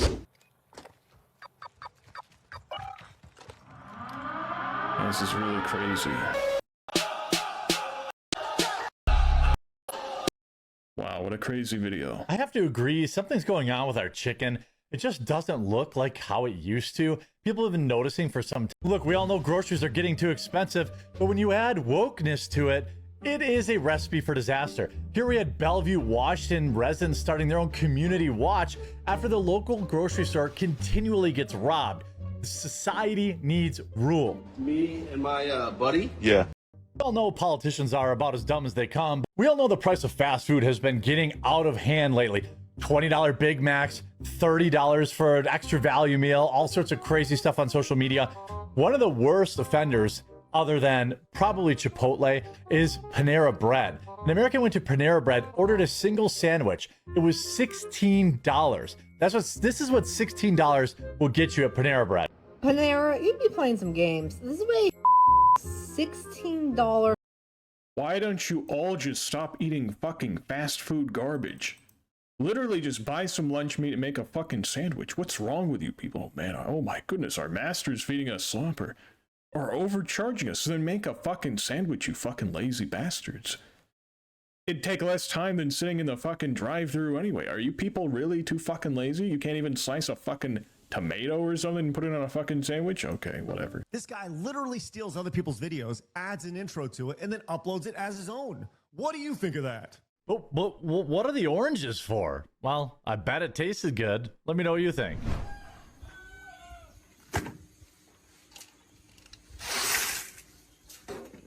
This is the entire video. He's just gonna... Let's change this. Let's go to... Yeah, okay. I put it on 2 times speed.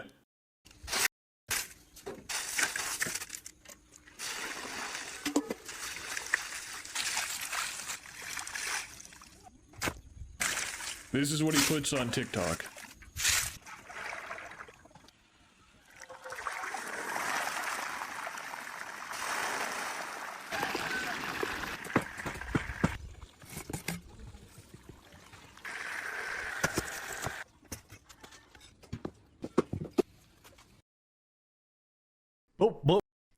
But what are the oranges for? Well, I bet it tasted good. Let me know what you think.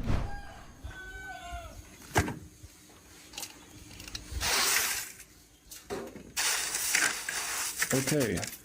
This Patriot astronaut was having none of this. I think we'd all love some help making. This Patriot astronaut was having none of this woke reporter's bait questions. You absolutely love to see it. Let me know what you think in the comments. Check this out. It is a big question. I think we'd all love some help making the bed, and for pet owners, I think we've all gotten this type of help. Let me know what you think in the comments after watching the video. He's so fake on all this shit, dude. What are the oranges for? Well, I bet it tasted good. Let me know what you think. Good help is hard to find, and this McDonald's manager seems like a true leader to me. Did they go too far? Let me know what you think after watching the video. Check this out. I don't know what her problem is right now, but you're not going to come in here and irritate the... This is why the saying in the restaurant industry is make them pay you before you serve them. What do you think? Really the secondhand embarrassment. These stars are... I just love it when justice plays out correctly. I can't go up These again. stars are insufferable. You wanted the fame. You get it. You get to be the star. Oh. Are you saying they're open for criticism because they're public figures, because they're so known? This is part of it. Check this out. Red hair with bodyguard. These stars are insufferable. You wanted the fame. You get it. You get to be the star. This is part of it. Check this out. And it's literally just like a stalking video. Imagine if somebody did this to him in real life. But he can't even handle YouTube videos about his shit. But he thinks other people should be stalked in real life and filmed all over. And approached even. These stars are insufferable. You wanted the fame. You get it. You get to be the star. This is part of it. Check this out. Red hair with bodyguard.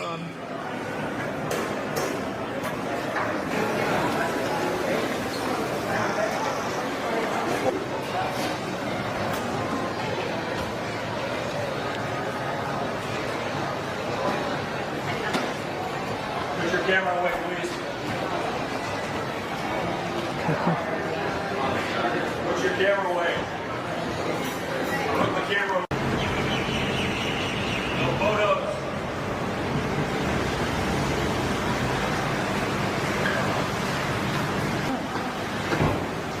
Welcome to Australia, Chapel. Hey guys, my surname's Chapel. Do you want to know? These stars are... Nothing even happened in that video. Is he saying the guard shouldn't have told them not to film her? I guess you can technically film outside, but... Really? This is his channel? I just love it when justice plays out correctly. Check this out. The fatigue has reached, quite frankly, nuclear levels. Check this out.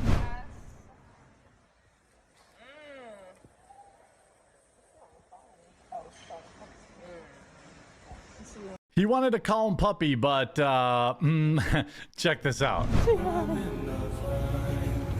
Ah, the old Bushman. These never get old. Check this out. Always with the race card. I mean, it's called supply and demand. Check this out. Okay, so we're in. We've all had these days at work before, but yikes, check this out. Yes, we are open. Somebody's definitely out of line here. Who do you think it is? Check this out.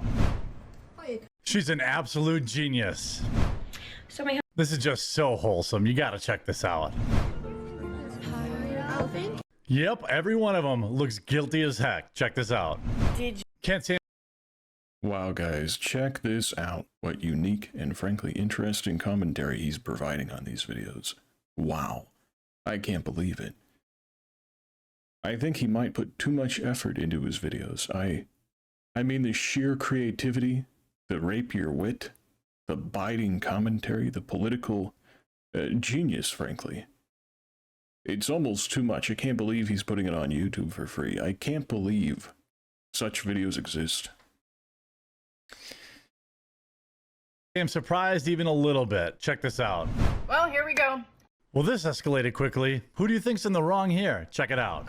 Now, this is a low point. How low can any one man or cuckold go? Bowing down to Matt Jarbo's authority. Kneeling to Matt Jarbo and saying, no moss, I can't take it. Please, Jarbo, I just can't take getting felted. Having to resort to blocking Matt Jarbo. So, Jarbo comes in today. I decided to take a look at Quartering's YouTube channel. He's auditing. The auditor is Matt Jarbo. Yes, Matt Jarbo has come in as the auditor of Jer's YouTube flaggatry, his comment sweeping, his janitorial services, because Jarbo did the same thing firsthand. This is like in Catch Me If They Can, when they employed Leo to catch other crooks. Yes. It's just like that. There's nobody better suited for this role right now than Matthew Jarbo himself. So he said, I decided to take a look at Quartering's YouTube channel, and yes, he is absolutely deleting any and all comments about flagging.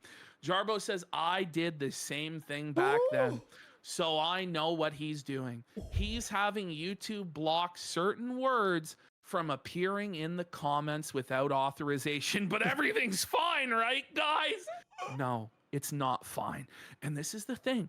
When you start doing this stuff, it doesn't make it stop. No. The internet loves a challenge.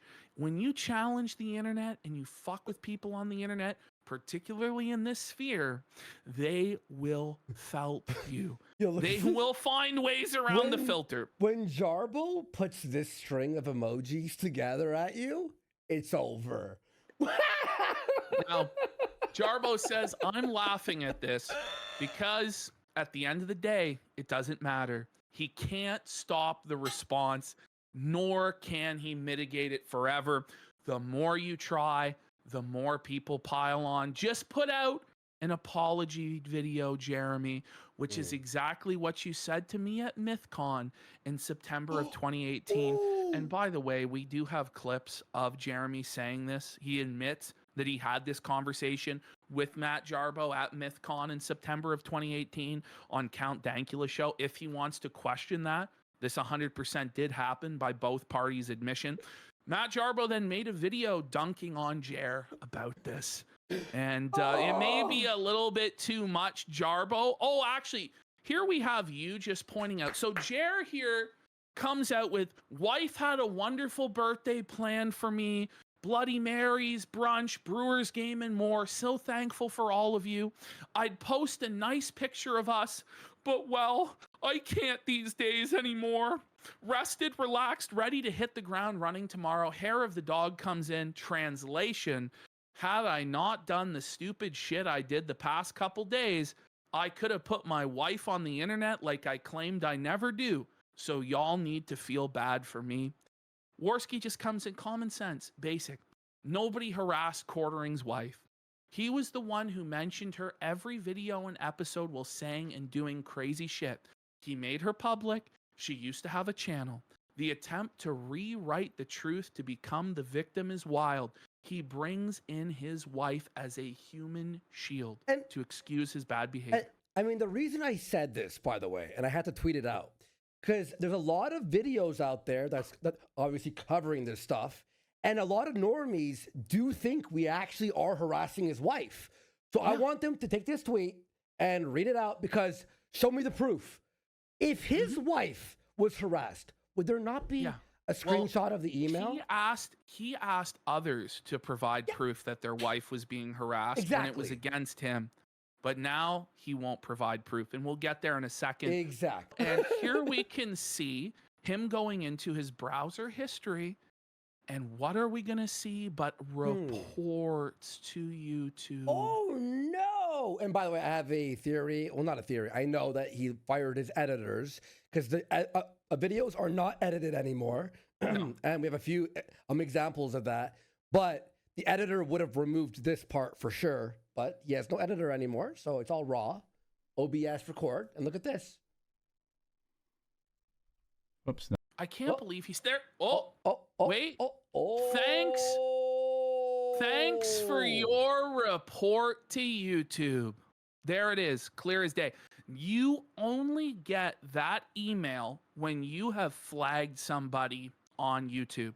He's going to cope and say that this is him appealing the monetization process on his Unsleeved Media channel, but we're going to show you guys what the actual email that he would have received for that is, okay? Yeah. But there he is, caught in 4K as being a flagger. Look how felted he was in that moment. And look at his eyes, man. Oh my God. This guy hasn't slept in weeks, man. This guy is a drunkard. This guy's a fucking pillhead. He's just absolutely run ragged, bro. Also, his viewership, even on his main channel, is fucking brutal. This guy ain't pulling anything now. We have to ring the bell for this. Like, yes. He just exposes himself and he'll never learn. Like, he just doesn't learn. He does this same mistake so many times, and he will do it again in the future. Okay? And let's just see him. Look at that. Opening your email? Who the fuck opens their email? Guys, are we crazy? Seriously. This guy is an idiot. That's actually the craziest thing to ever do, by the way. What if you're having private info, like your address? There it is. There it is. There it is. There's the screenshot right there in 4K. Thanks for your report to YouTube. And I'm going to zoom in. Well, everybody and anybody started reporting on this. So Jeremy starts coming out with his damage control. Again, attempting to control the narrative. The thing is, as I told Jer, the harder he tries to control this narrative, the quicker he loses control. It's the old shit rope over the shit abyss. The harder he clings onto that rope, the quicker it slips through his fingers, the greasier it gets, and he goes right down into the shit abyss of hell, where he's going to have to look in the mirror at what he has become and see the truth. So he says, yesterday I showed that I had not flagged on their channel. And then they came up with this crazy theory. What? This crazy theory, you mean what you told us yourself, Jeremy? What we showed earlier in this presentation, when you told Josh Moon that all you had to do was make one phone call to take our channel down. This crazy theory from some unknown source. You mean you? The unknown source. The unknown source is literally your own DMs and your own words. Like, I don't know what to say. That I almost definitely called someone at YouTube. No, that unknown source, which is Yellow Flash's security contact, and many other YouTubers, by the way, of prominence, came to us privately and said the exact same thing when they contacted their own YouTube reps as to what was going on. Okay. That I almost definitely called someone at YouTube. And by the way, you told us that that's what you were going to do. Now it's back to, I definitely flagged it down when nobody believed them. Happy birthday to me. You are not the victim in this. You flagged it and you called. Listen, you certainly flagged somebody. Okay. That's the thing. You do not get a report, an email that says, thanks for your report if you didn't report anything. Okay. That's just the reality. And he tries to gaslight us like we're all dumb, like we're all stupid, and that we have no idea how anything works or what's going on. What this guy does is just like a leftist does. He relies on the ignorance and the stupidity of people in order to gaslight them as to his sick narrative. It's pathetic. It's sad. Let's continue. Yeah, this was actually crazy that he said this, by the way. It's like unbelievable that he could ever even write that. Then he says, for my final act, I will prove my rep no longer even works at YouTube. Listen, even if we believed you that this particular rep doesn't work at YouTube anymore, it doesn't mean that you don't have a point of contact at YouTube capable of doing this. Why should we believe you now? When you were threatening us, saying that you did have this power to make one phone call and take us down, when you wanted to intimidate us into doing what you wanted, when you wanted to extort us and say that you were going to burn down a 6-figure-a-year income stream for our editor unless we did as you told us, this person, this point of contact was completely real. But now after you've burned down a 6-figure-a-year income stream for us, okay, now you want us to believe that this person isn't real. How convenient, Jer. How convenient. He says he's disproven every single accusation when he's disproven nothing, and everyone knows he's guilty. He says anybody accusing me now is doing so in bad faith. No, the fact that you can't see why people would believe that you are responsible for this is the bad faith. You have to at least at minimum go, I can see why everybody thinks this is me, and I have no real way of disproving that it's me, but please, God, please believe me, it's not my fault. That needs to be your position. And you need to be apologetic, and you need to be like, listen, it wasn't actually me, but I led people to do this. I told people to do this. Ultimately, it's still my responsibility whether I did it or not, and I have to atone for it. But you're not doing that. You're pretending that everybody is stupid. You are peeing on our hand and telling us that it is raining, and we are tired. We are tired of playing these nonsense games with you. This is the definition of being disingenuous. This is the definition of bad faith, Mr. Hamblin. There's also one really big thing I just realized. First of all, two things. First thing is YouTube reps, they'll be temporary with you. They'll stay with you for 6 months to a year. We know this, right? And they actually switch reps. You'll have a rep for 6 months. You won't have a rep for a few months, and they'll bring you a new rep. And it's to make sure that everyone has a fair chance with all the reps, right? Unless you're like a big multimillionaire, fucking streamer YouTube. But with that being said, does this even make sense? Read this. No, it doesn't. How does this make sense? So, by the okay, way, send an email. You're cutting this off. What was the email about?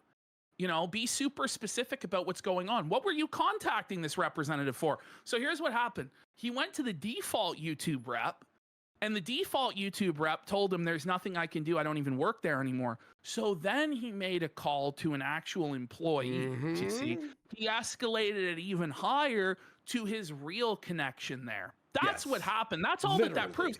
Because what are you going to this rep to complain about exactly? But Ash, but even more so, how does this make sense?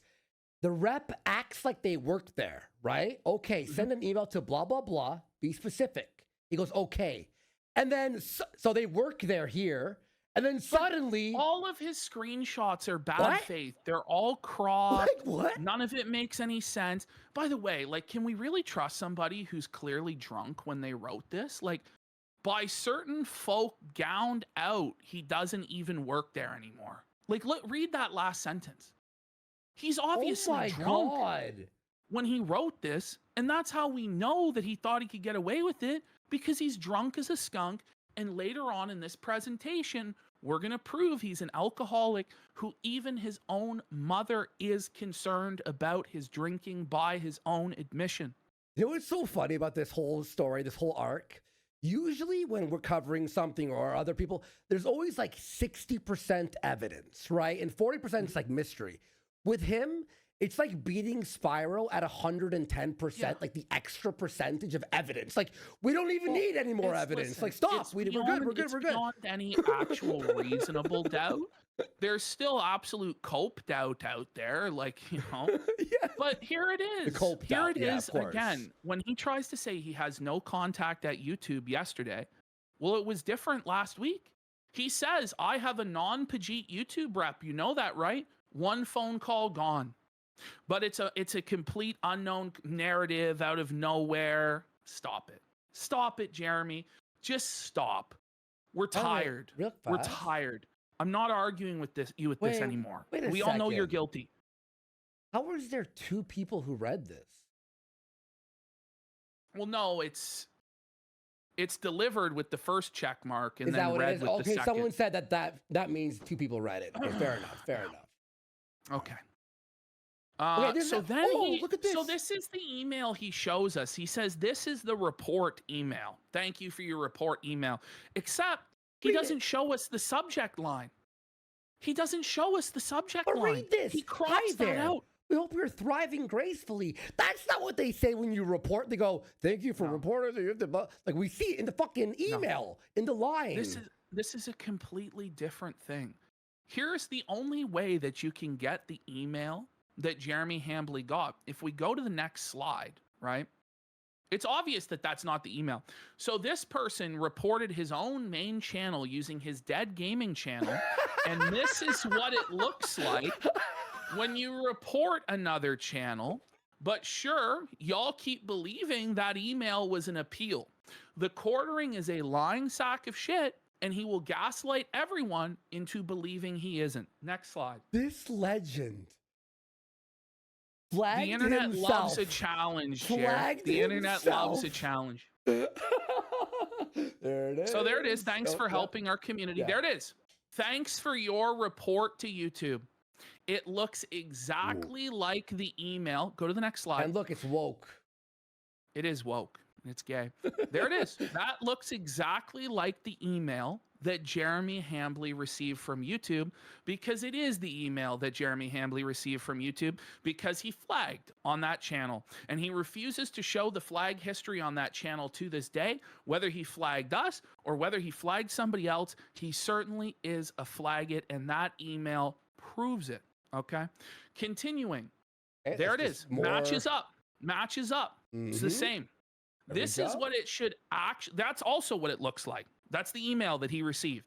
Thanks for your report to YouTube. Here's what it should actually look like if we go to the next slide. Here's what it should actually look like if he was appealing the monetization. Your appeal was successful. Your channel will continue monetizing. That's what it should look like. Wow, this guy went But it doesn't. hardcore. But it doesn't look like that, because that's not what it is. Now, here we have Brittany Venti has come out debunking his nonsense counter arguments and his cultist claims. Number one, it's lies. Jeremy is actively denying reality and hiding replies that post proof. And that's just an objective fact. If you go to Quartering's Twitter right now, people are constantly posting the receipts that show how he lied, but he hides the posts and blocks everybody that calls him out because he's super scared that his normie audience of boomers will see the bad behavior that he's engaging in and stop supporting. Everything has been documented extensively. He encouraged and threatened to take down the Kino Casino's clip channel, which had a lot of receipts. If he wants the truth out, why is he doing such intense damage control? Point number 2, his family is being harassed, and we're going to directly deal with this point next. He hasn't shown proof of this. And additionally, he himself blamed it on his political takes with Israel and Iran. This was never encouraged by Brittany Venti, nor the Kino Casino, nor any other content creator that's been talking about this that I know of. Number 3, he says the Kino Casino harassed him for critiquing him. By his definition of harassment, Jeremy himself has no issues with harassment, whether it's making sexual comments toward many women on stream, name calling, lying, name calling Britney, saying she's 40 and bringing up old gossip, or with encouraging deplatforming his critics. Wow, Britney, Venti, Dub, and there's more.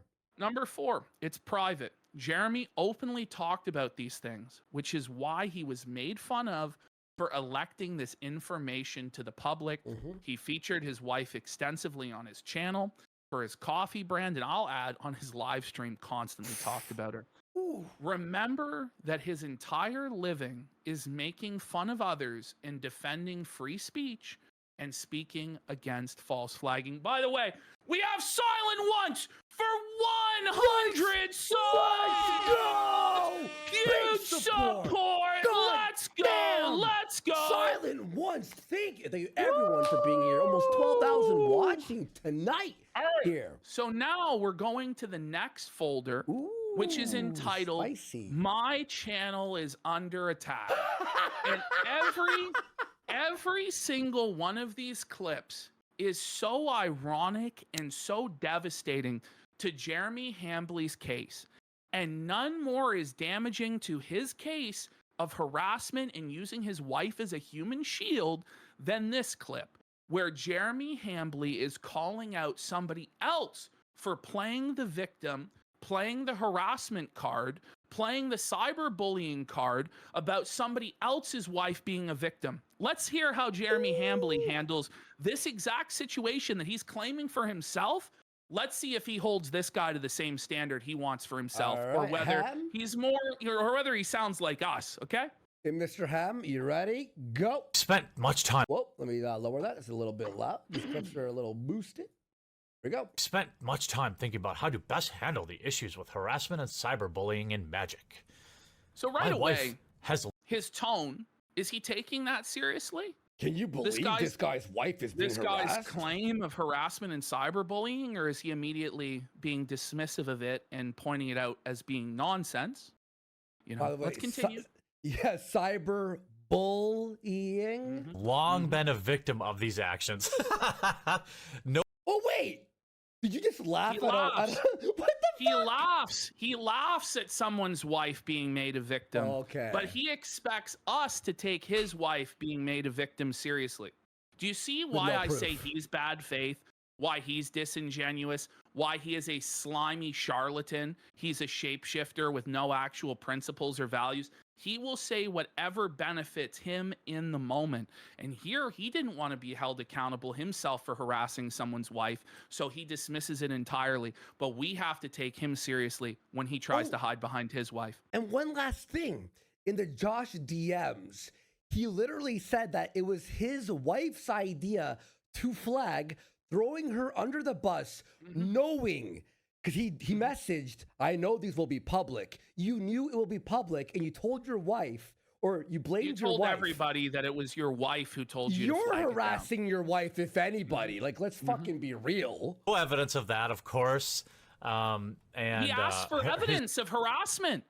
But when we ask for the evidence of his harassment that he claims is going on in real life, he won't produce it. So he has a different standard for other people than he has for himself. With others, produce evidence, produce the receipts. With him, just trust me, bro. I don't have to provide evidence. No evidence of that, of course. His wife is a nobody. No one would know who she is if she wasn't married to him. Wait a minute, Jeremy. No. Hand in the cookie jar. Bro. Cooked. That's Jeremy, beyond cooked. He's fucking burning. Take it off the oven. It's over. So I find that extraordinarily hard to believe. Wow. But we can't find his claims of victimhood extraordinarily hard to believe. Let's just watch that one more time. Yeah. Completely uninterrupted. Let's not say anything. Just so that people can understand what his standards are for harassment and cyberbullying when it comes to other people's wives and not his. This guy's a scumbag. Spent much time thinking about how to best handle the issues with harassment and cyberbullying in Magic. My wife has long been a victim of these actions. No evidence of that, of course. his wife is a nobody. No one would know who she is if she wasn't married to him. And so I find that extraordinarily hard to believe. By the way, I just got an update. The Alyssa Clips episode of us that she has up is number 6 hyped in YouTube worldwide. Number with over 1.5 million hypes. That's fucking insane. Okay, so let's continue with a lot of these very ironic clips. This one's about flagging. Okay. No beef with you, bro, outside of a little bro thing you did, bro, by flagging down videos, bro, on YouTube, bro, because they made fun of you, bro. That's pretty soft, that's bro. rich. That's Pretty soft, AJ. Baby do, bro. Soft. And then admitting it on stream and thinking that that's You cool, admitted bro, is not Yeah. what a bro would do, bro. By the way, the fucking gold play button back here is ironic. The Pretty soft, irony bro. of a fucking dead channel. Look at this guy. Look at this. Wait, so fucking now cock. here he is saying that we're accusing him of flagging without evidence, right? That's what he's been maintaining this whole time. We've actually provided ample evidence. Like, I think it's more clear cut than just about any other example outside of Matt Jarbo literally admitting to it, right? But here he is accusing Brie Larson of flagging him without any evidence, just a trust me, bro, gut feeling. Okay? I just want to point out the hypocrisy. No, Bree, say it isn't so. Please tell me you are not flagging videos all. Oh my god! Ready? There's no evidence This she can't ever flagged possibly- anything. Why the fuck would Brie Larson like flag? Like, you know what I mean? Like, it's Brie Larson. You think she has time for that? Be true. There is just no way that what this terrible person has written about you could possibly be true. It's almost, I mean, it's definitely not that. I mean, maybe somebody predicted this would happen. Oh, wait, he looks so dirty. I know. He looks like he hasn't showered in like a month. Well, because he doesn't. Because he's a greasy bum. Here's more of him accusing Brie Larson of flagging without any proof, but it's not okay. You know, we're being disingenuous and we're being bad faith. And, you know. By the way, silent once for another 25 subs. Thank you. Silent once, fucking banger. Flagging people's videos to get them to monetize. That's how you gets you in the hot box even more than you already are, Bree. So I highly recommend not doing that. Wow. PowerPoint So fucking presentation. He recognizes that doing that gets you in the hot seat in the penalty box, but he does it himself. Here's another richly ironic clip of him talking about deplatforming critics. I wouldn't say the word rich with him around anymore because he's fucking broke. He's losing everything. For too long, people like Mags Visaggio and her ilk can go around with no repercussions, filing copyright strikes and harassment strikes and things like that. Oh, wait. Harassment strikes. Oh, wait, so harassment strikes on the face of them are just BS then, right there? That's what you're admitting, right? That the idea of being cyberbullied or being cyber harassed is BS. What changed exactly? What changed between then and now? What changed is that you went from being one of the little guys, you went from being one of the underdogs, to now you're one of the big boys at the big kids table with the YouTube representative, and you believe that you can get away with this behavior without repercussions, that you can openly threaten other people's livelihoods and extort people into doing your bidding. And when they don't, you can then take away their livelihoods and you can take away their right to speak. That's what you have become. You have become everything you ever hated, everything you said you were ever opposed to. But the truth is, you were never opposed to it. You were always in favor of it. You just wanted to be the one wearing the boot. And that's the truth. Ooh, fucking brutal. But DC, this is, a strong message from me that So you need here to he get is your saying that DC needs to get their employees in line. But if we say that Rumble needs to get their employees in line, then that's wrong, right? Oh, then we're You see how this works? It's rules for thee, but not for me, the Hambly files. It really is. By the way, imagine being one of the heads of DC and this fuck tells you how to run their business. Like quartering, like you control DC and Batman? Creators in line, you need to send a strong message that you're not going to support people deplatforming critics. So should Rumble send a strong message that they don't support your deplatforming behavior, your encouragement of deplatforming? Because at minimum, okay, you've admitted that you encourage deplatforming. You have admitted that and admitted that your actions were wrong in doing that. Should you face censorship? Should you face repercussions? Should you face consequences? You believe the people who worked at DC should. Just saying. Quartering. This is quartering versus quartering, right? It is. It is.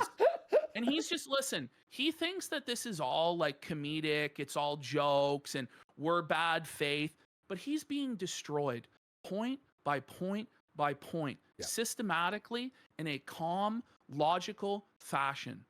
He does not know what he's fucking with. He really doesn't. He has sowed the wind, and he will reap the whirlwind.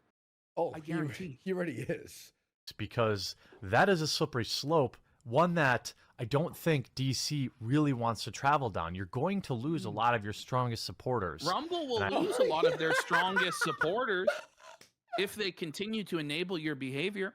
And let's remember, he said that he could deplatform whoever he wants, specifically because he has a Rumble contract that will financially secure him through all of it. And a contact at YouTube, right? I highly, highly recommend thinking about fixing this.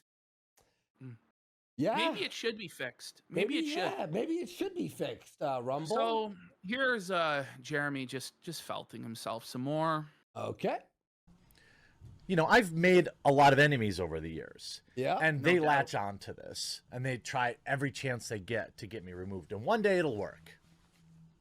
I'm certain of it. Because I'm covering the people that you can't cover. I'm talking about... Oh my God, dude. He covers the people you can't cover. He says the things that you can't say. Isn't that what we're doing? We're covering Jeremy Hambley, the person that you can't cover. The person who's too rich, who's too powerful, who's too well connected to be criticized, who has the ability to make people's livelihoods go away with a snap of his fingers. We are that person now. We are the ones being silenced by him. He pretended like he was the voice of the voiceless. He pretended like he was an underdog. He pretended like he was a free speech champion that supported other people's right to say what they wanted to say. But the moment that he got any sort of power, he silenced his own critics rather than actually engage in the marketplace of ideas. It's sad. Or ignore and move on and make 5 videos a day and make money. Right?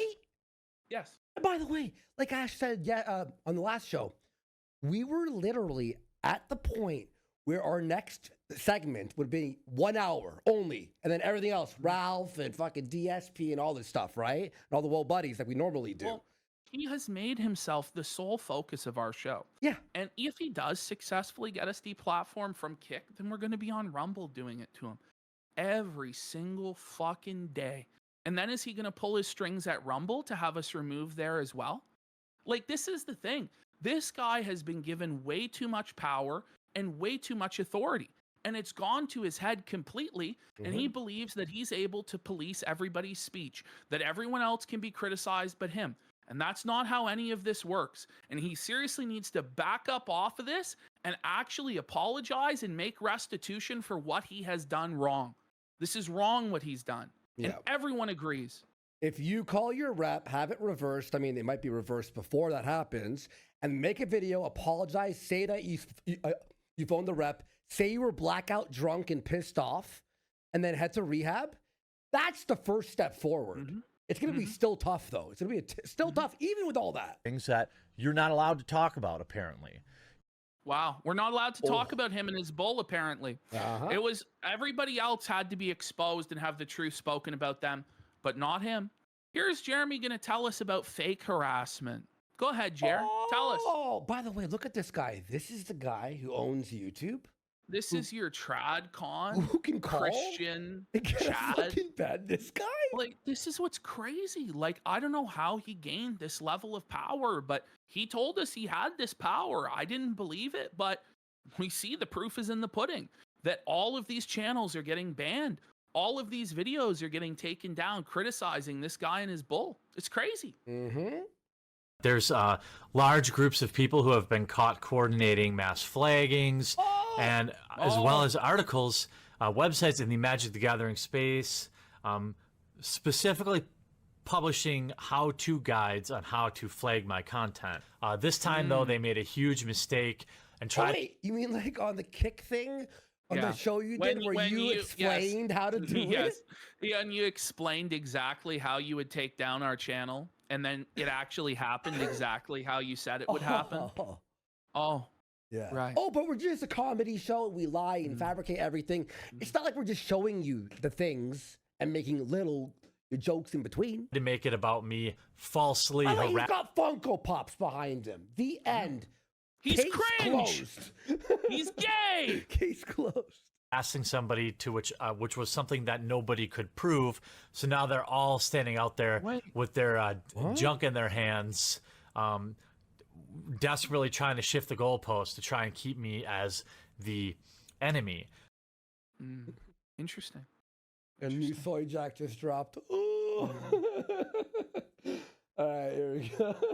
Here is Jeremy explaining exactly what playbook he's running these days. First on Oh, sorry. These are all like really loud clips. Patreon. So they try to take your money, right? This is the SJW that's what you playbook. did to us. If they the get my money, SJW playbook, you said you would take $10,000 a month from us, and you did.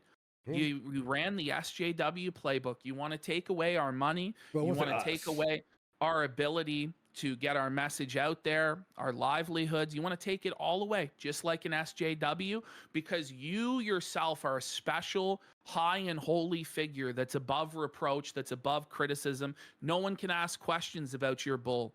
Anybody else in the right-wing space, questions would rightfully be asked about a swinging bull that was their friend for 10 years, that you're talking about parties and hot tubs with your wife, but no.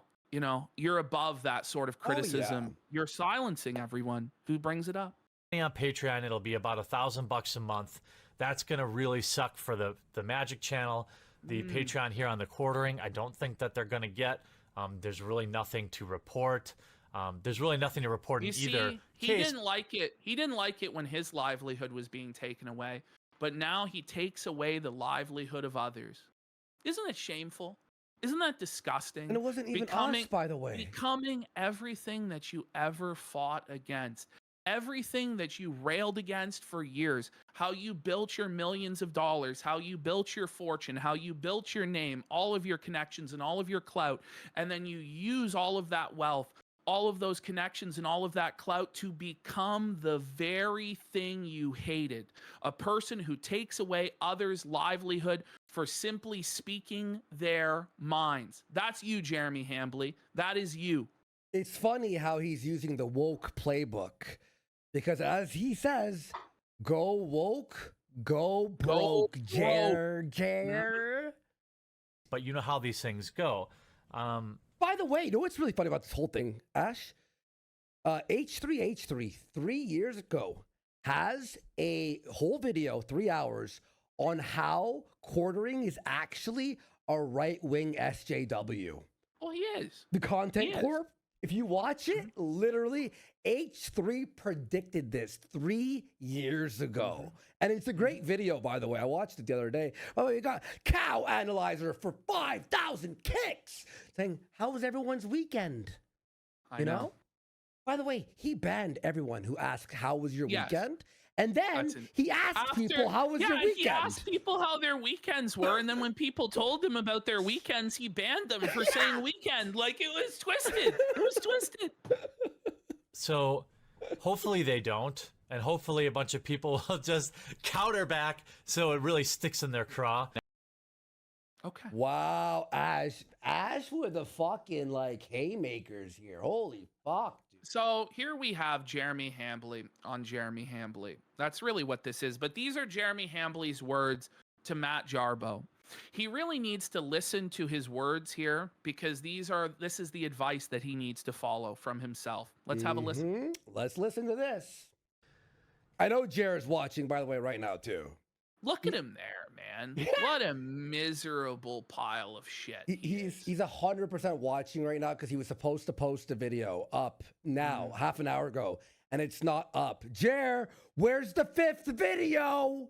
Where's the video? You're not interested in doing better. You're not interested in changing anything. You're not interested in atoning for the things that you've done on YouTube. And I'm not sure that anyone even really wants to forgive you. I don't blame them. What you did to other YouTube content creators was, again, breaking the golden rule. I wish you the best in your life. Your wife has a son now, or a daughter. Oh, wait! That's a Why lie, are you bringing by the his way. wife in? Yeah, he's bringing this guy's wife into it, bringing this guy's kids into it, and spreading a slanderous lie that this guy's kids aren't his own kids, when they actually are his kids. But again, nobody can say anything about this guy. His wife is off bounds, his family's off bounds, but that wasn't the rules for him. It's funny how that works. And remember, Jarbo at this point was at the lowest point, and Quartering had tons of subs. And So he now just they're going to believe him. absolutely punched down on him And then like lied. a bully. And now he cries. He's a cry bully, folks. A cry bully. And no one likes that. I'm told. Good for her and the father and stuff like that. And You hear that? Listen to that one more time. Let me rewind it. I'm told. I wish you the best in your life. Your wife has a son now, or a daughter, I'm told. Good for her and the father and stuff like that. And but wait, is he joking? Is he laughing? Is he? But I'm cheating at the end. No. But he likes to go around and kick other people when they're down. But when he's down, nobody should do that to him. It's not how it works. Turnabout is fair play, Jeremy Hambly. It has to stop.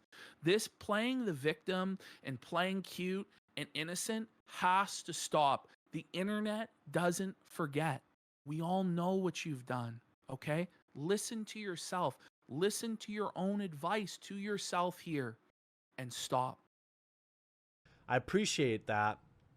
One goes, if Hannah Claire comes back tomorrow, her career is over. I guarantee you she won't be there tomorrow. She's going to come back, because she can't throw away $100,000 a year when she has a baby. And we all understand that. And I've told her that I understand that. But what I've also told to Hannah Claire is, when thousands of other people are speaking out against what's wrong, and you can't even offer one word of support against what's wrong, then people are going to assume that you have co-signed what is evil and what is wrong, and you will be held responsible for it just the same. Is that why Melanie Mack had to shut all her comments off? Well, when she yes, defended Melanie Mack had to shut off her comment section because she expected that everybody was going to agree with the deplatforming, which is completely insane. She didn't even address the deplatforming in her video. And then when every single comment was negative, and I'm not kidding, like every single comment, aside from maybe one or two out of the hundreds of comments were posted, she had to shut down the comment section and censor everybody because they had completely lost control of the narrative, and the attempt to control it had failed. Okay? That's what's going on here. I'm tired of fucking playing games. I'm sick of this fucking shit. And everybody's sick of this fucking shit. It's bullshit what these guys are doing, what they're getting away with. We can't let them get away with it, or else the ecosystem that exists online will be permanently altered, because people will look up to Jeremy Hambly and his example. This is what you do when people disagree with you. This is what you do when people mock you. And anyone who remains silent, or anyone who sits on the fence in regards to this, is complicit in his behavior. You are enabling his behavior. He must be roundly condemned. This cannot be allowed to stand. It's not about us. It's about Alyssa Clips. It's about the Mad at the Internet Archive channel. It's about anybody who wants to say things online that other people are going to disagree with and believe that they should have a right to be heard. Jeremy Hambly doesn't believe you have a right to be heard. He believes he has the right to silence you. He is worse than an SJW because he is a wolf in sheep's clothing. He pretends to be a conservative. He pretends to be principled. He pretends to make a stand for what's right. But deep down, he is the traitor that will put the knife in your back. That's who he is. Ooh, sheesh. You've got to get off this YouTube thing and just move on. I said this a year ago in one of my videos, I think 2 years ago. This just isn't for you anymore. I don't see. That's what I think about YouTube. Yeah. This ain't for you. Your videos now are the worst videos in the world. Like, I'm not even trying to be mean here. Like, whatever he had, which he didn't really have much, is now fully gone. It's no editing, nothing. It's terrible. The redemption arc here because you're unwilling to redeem yourself. You're unwilling to get back to work. You're unwilling. That's the thing. He's unwilling to redeem himself. He's unwilling to take the steps that are necessary to make this right. He is still doubling down on that he has done nothing wrong when every single neutral observer in all of this knows that he did wrong. AI slop videos are better than him. AI dancing cat videos, you know, where they're doing like those dances, are better than his videos. You're still obsessing about everybody else. He's obsessing YouTube about is us. Just he's obsessing about Prime Jer. If my he's obsessing about Venti. Like, this guy can't let it go. He has to fight with all of his critics to control the narrative, just like Jarbo did. And just like Jarbo, it's going to fail. Ash, let's say there's two plates in front of you. One is a 10-minute quartering video. The other is 10 minutes of Indian people being hit by trains. Which are you watching? Well, it's already why his views are down. Everyone's watching the 10 minutes of Indians getting hit by trains. This is the thing. As soon as the terms of service were loosened up and edgier and more entertaining people were allowed back into the ecosystem, quartering fell off a cliff. And that's part of the reason why he's lashing out and trying to silence us, is because his grift was already dying. We're just the ones who were pointing it out and saying that the emperor has no clothes. And this guy's entire ecosystem, all of his connections, everything he's built is based on this idea that he's supremely successful, that he's a multi-millionaire, that you want to be on his good side because he's going to give you opportunities in the future. And that's the only reason anybody tolerated this guy. Nobody ever liked this guy, but people were willing to tolerate him and his antics, in the hopes that one day they might be able to fleece this mark of his cash. And once the word on the street got out that this guy was a stinky, broke cuckold, nobody wanted anything to do with him, and it's only going to get worse from here. By the way, the Alyssa Clips video is now number 5 hyped in the world. Makes it through this Christmas. Shout out to Alyssa Clips, too. Like, honestly, she posted our promo video as well. So we'll link her in the comments in a second here. It'll be a huge miracle. But dwelling on other people is a recipe for continued failure, Matt. Focus on yourself. Focus on your wife's child. Focus on making things better. What a fucking piece of bringing his wife into it. He's saying it as though it's a fact, bringing his wife and his children into it. That's the reality of what this guy is doing, and then pretending that nobody can bring anybody to do with him into his online disputes. He is a scumbag, a slithering snake, a reptile that believes in a certain set of rules for him because he's in a holy priesthood, and nobody else is allowed to actually speak their mind other than him and who he ordains as being able to speak. That's bullshit. By the way, I linked her channel there in the chat, Alyssa Clips. You can find it on YouTube if you're not on the chat right now. Go sub to her. She's posting our promo stuff and her things and stuff, and she's awesome. And she's making it, like, it's a big risk, by the way, because she was flagged yesterday. We'll get to that later, but she was flagged because of Josh Moon's clip covering the situation. Well, that's what we're about to cover next. But I think we have one more clip in this folder. You'll find that other things will fall in place. By the way, that's Jeremy also flagging down a cancer survivor, but he doesn't care.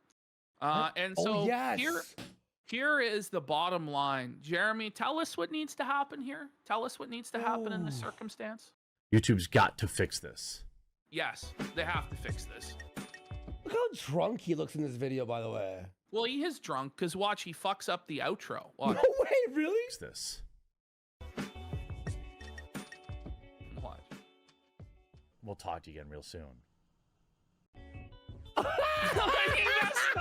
He messed up the outro. I don't know what that was.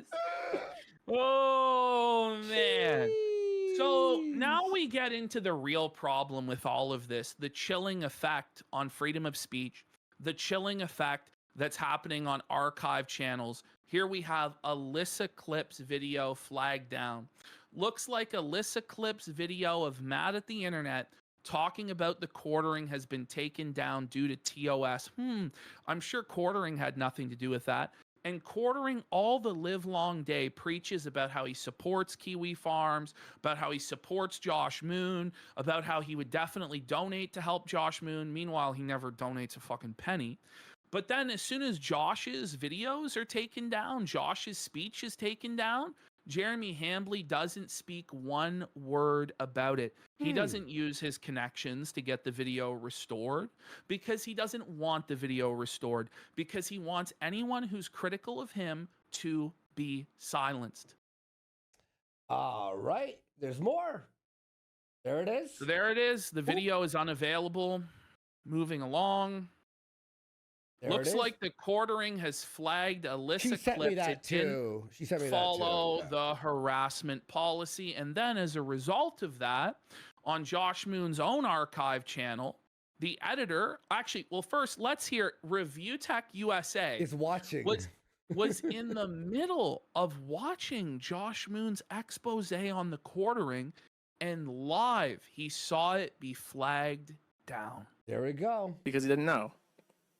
So, next, in reply to...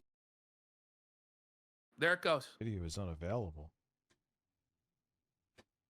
Even Review Tech's like, what the fuck? Just like, Even he's like, Review it's Tech chilling. knows. Everyone's videos are getting fucking knocked down by quartering. It really is. And it's the section, by the way, that was about the bull. That's what Alyssa Clips revealed, that it was the section about 59 minutes in where Josh Moon mentions Adam Sellers by name. Quartering believes that none of us are allowed to criticize Adam Sellers, who, by the public record, is a convicted criminal, who is a sex swinger and was completely exposed as being a degenerate bull.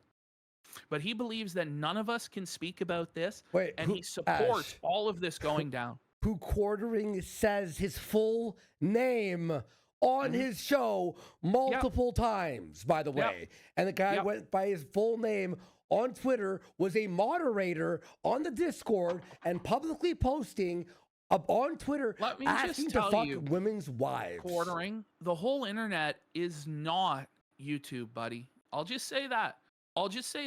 You think that you're going to be able to scrub everything about Adam Sellers and the bull from the internet? I'm telling you, that's not going to be the case, my friend. This is going to get worse and worse and worse the more that you and Adam Sellers escalate this. You are not a god. There it is. The video is unavailable. They had to private this video. Daka, I don't want to dox him, but he runs this clip channel. He has 5 children. And he just watched firsthand what you did to our editor Flaked and his children, taking the food out of his child's mouth when he needed it most. How could he keep this video up in the condition that it was? This is the chilling effect of this. He had to edit out the section about the bull in order to keep his livelihood.